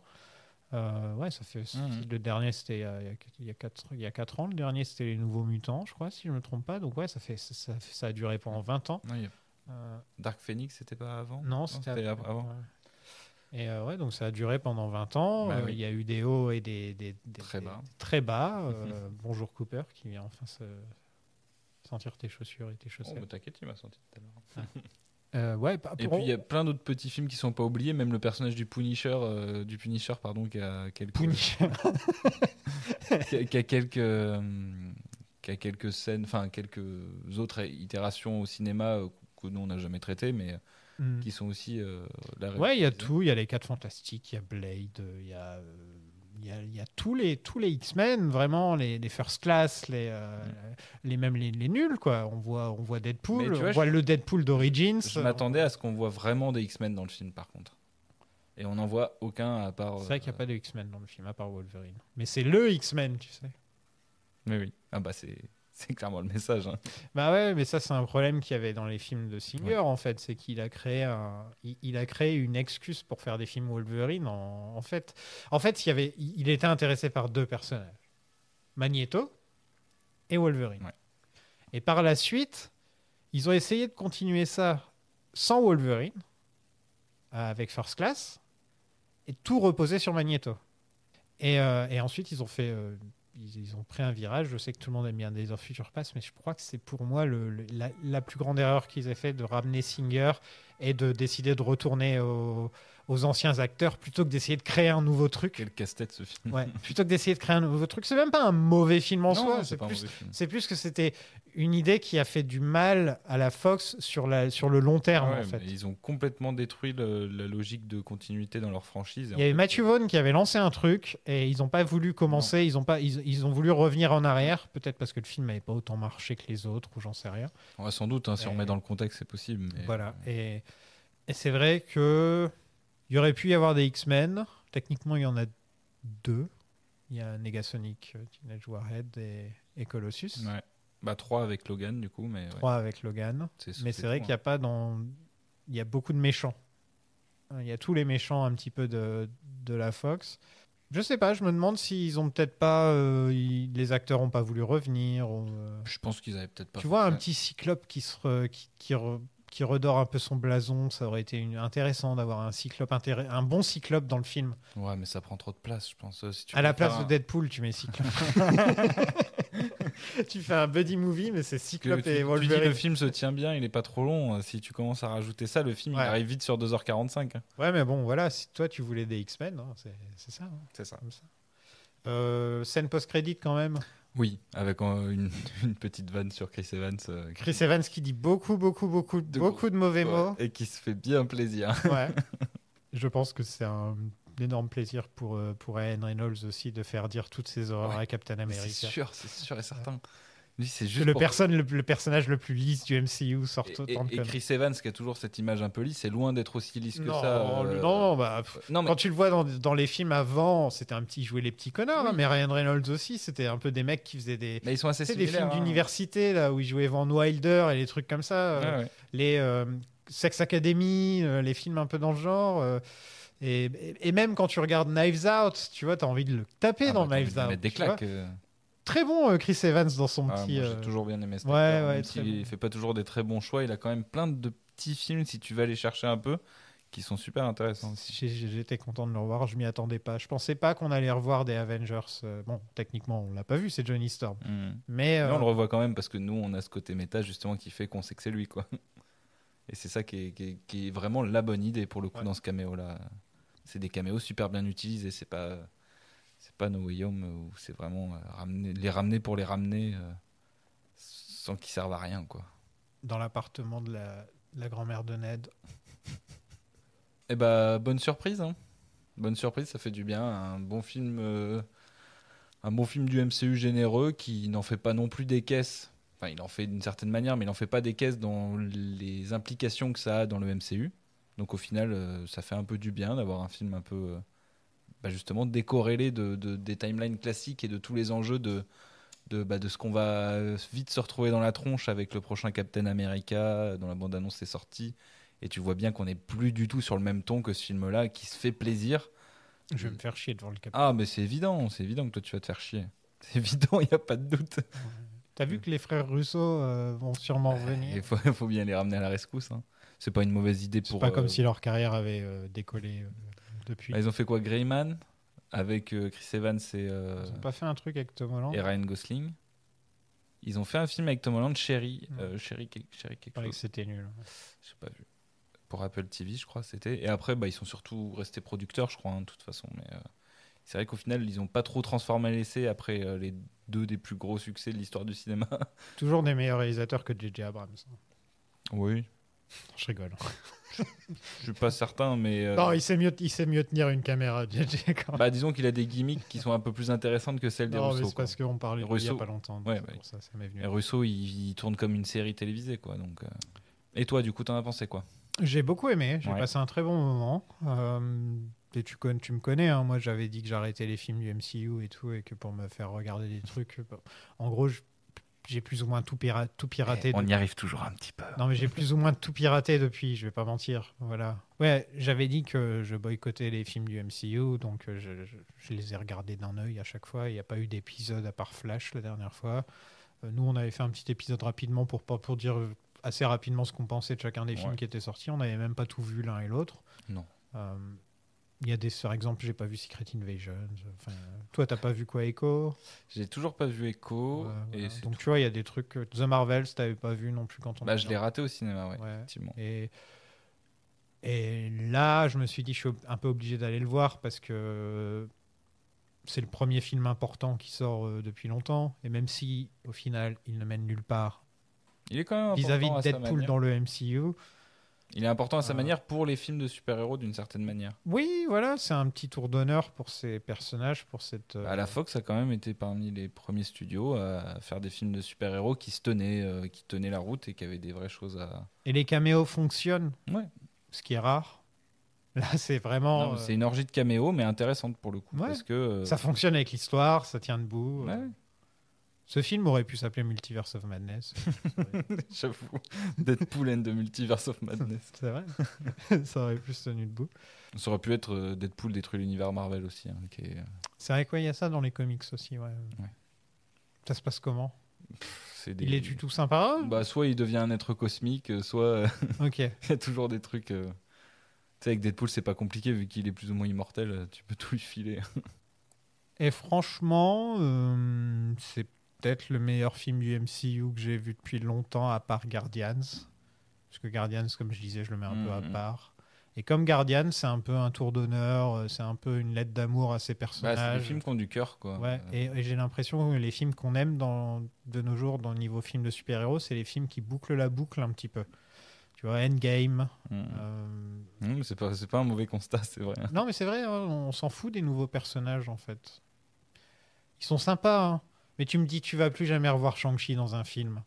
J'en aurais rien à faire. Tu vois, ça va pas t'empêcher de dormir. Voilà. Alors que j'aime bien Shang-Chi. Tu vois, c'est le premier exemple qui me vient à l'esprit. Il y a pire, hein. Je veux dire, il y a She-Hulk. Il y a bien pire. Il y a pire. Je préfère revoir She-Hulk que Shang-Chi, j'avoue. Mais... Ah ouais? Oui. Mais moi, j'ai bien aimé Tatiana Maslany dans le rôle, donc... putain. Les CGI qui l'ont... Non, mais ça, oui, évidemment, les CGI, ils sont horribles. Il y a plein de trucs qui vont pas, mais...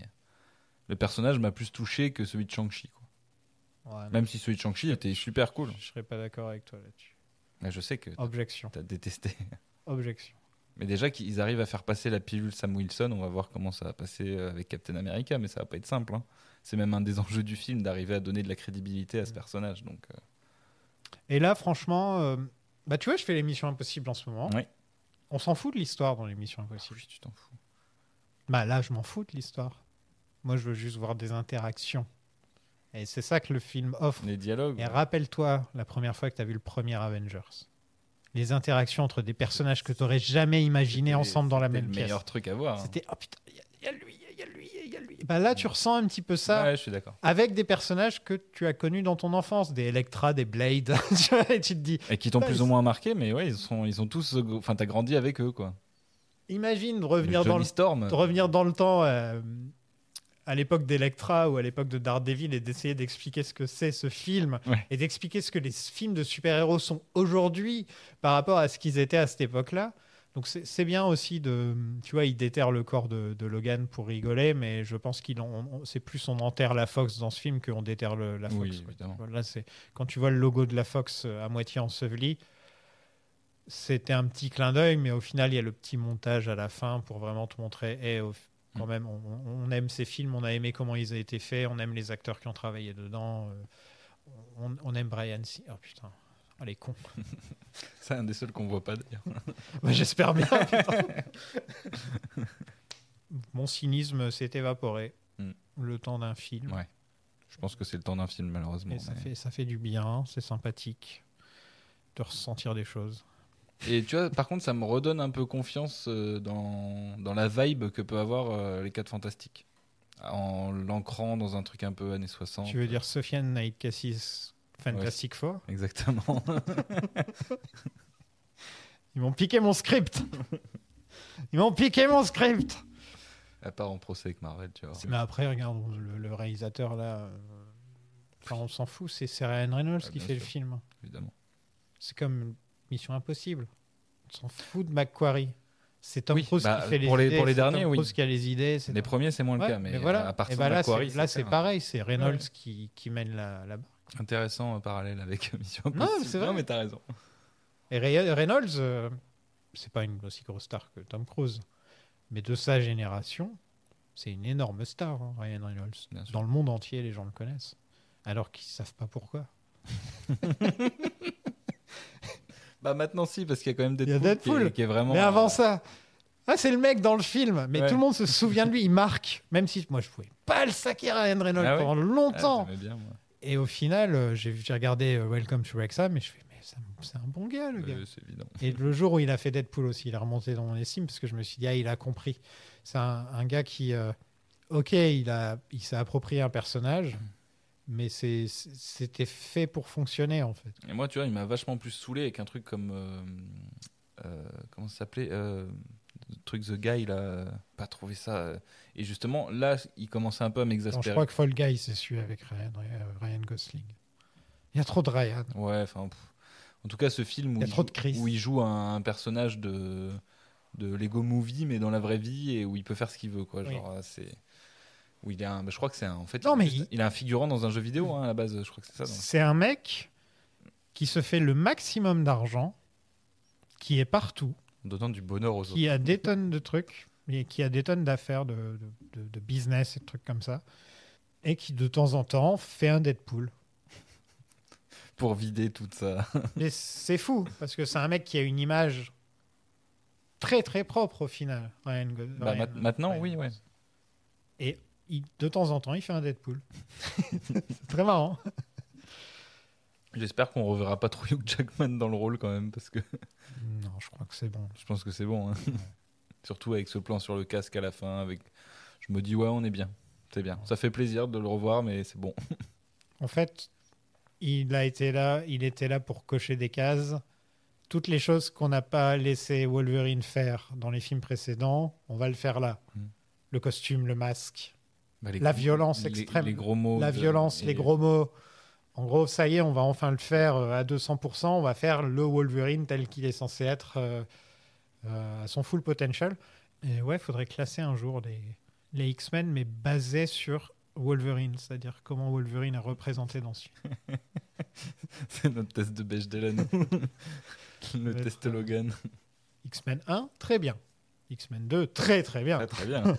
X-Men 3, ouh là là. Bien. Ouh là là. X-Men Origins, oh non. The Wolverine, hein. Hein. Logan. Deadpool et Wolverine. Oh. The Greatest Showman. Australia. Prisoners, oui. Les Misérables. Qui a fait Misérable aussi. Oui. Van Helsing aussi. C'est dans le chapeau. Oh là là. Bon, eh bien, merci à vous de nous avoir suivis. Nous, on va tout de suite enchaîner pour parler de The Boys maintenant, pour le Patreon. Vous pouvez toujours me retrouver du côté de la saga, où en ce moment on fait Mission Impossible, et sur patreon.com/plan-séquence si vous voulez plein d'épisodes bonus en plus. Et Max, merci d'être venu. Avec plaisir. Toujours un plaisir de t'emmener de force au cinéma pour voir des films Marvel. Ah là, ça va, tu m'as pas emmené de force. Pas du tout. C'est même moi qui ai trouvé la séance et tout. Attention. C'est vrai. C'est quand le prochain film de super-héros ? C'est Joker en octobre, je crois. Ouais. Ça va être une autre paire de manches, ça. T'as vu la bande-annonce ? Oui, je l'ai vu. Qu'est-ce que t'en penses ?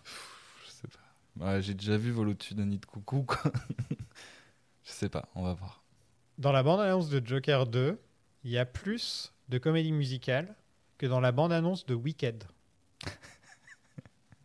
C'est-à-dire que Disney a plus peur de montrer aux gens que c'est une comédie musicale parce qu'ils se disent peut-être les gens vont pas vouloir venir si c'est une comédie musicale. Le Joker, un tout petit peu moins, c'est-à-dire un tout petit peu de chant. Il l'assume plus. Un petit peu plus.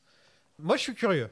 Bah, moi aussi, je suis curieux. Parce que là, ils ont peut-être l'occasion de faire un film un peu plus original que le précédent. Bon, le gros problème, c'est que ça va encore se passer à l'hôpital psychiatrique et ça va encore m'énerver sur pas mal de trucs, je pense. Moi, c'est ce qui m'inquiète, c'est tout cet univers-là qui commence à être traité, quoi. Parce qu'encore, l'image du Joker dans l'univers, elle a l'air d'être intéressante. Pour le reste, on va voir. Il va pas faire ha pendant tout le film, toutes les 2 secondes, parce que dans le premier, c'était déjà bien. Mais je pense que le temps est passé et qu'il s'est peut-être, d'une certaine manière, il arrive à contenir ça à travers le fait d'incarner le Joker, peut-être. Et Lady Gaga? J'en ai déjà parlé. J'attends encore. Je l'ai pas vu, Star is Born. Ouais, moi non plus. Donc, j'ai pas encore vu de film où elle est bien. J'ai vu House of Gucci, par contre. Elle est pas bien du tout. Non. C'est pas que de sa faute, mais oui. Donc oui, on se retrouvera pour Joker 2. Et ensuite, c'est Venom 3. C'est Venom 3, exactement. Tu sais mieux que moi. Je le sais parce qu'on a vu la bande-annonce tout à l'heure, donc je me suis dit forcément, il devrait sortir. Et après, ça va amener sur février pour Captain America. Il n'y a pas de série? Si, il y a des séries. Il y a Agatha Harkness, je crois. Et Daredevil, ça sort quand? C'est l'année prochaine, je crois. Ok. Et il y a Agatha, ouais, c'est Agatha Harkness. Agatha All Along. All Along, oui, du coup. Qui était un très beau running gag, j'avoue, de changer. Ils ont changé le titre au moins 10 fois. Ouais. Et bien, on se retrouve la prochaine fois pour Joker 2. À la prochaine, tout le monde.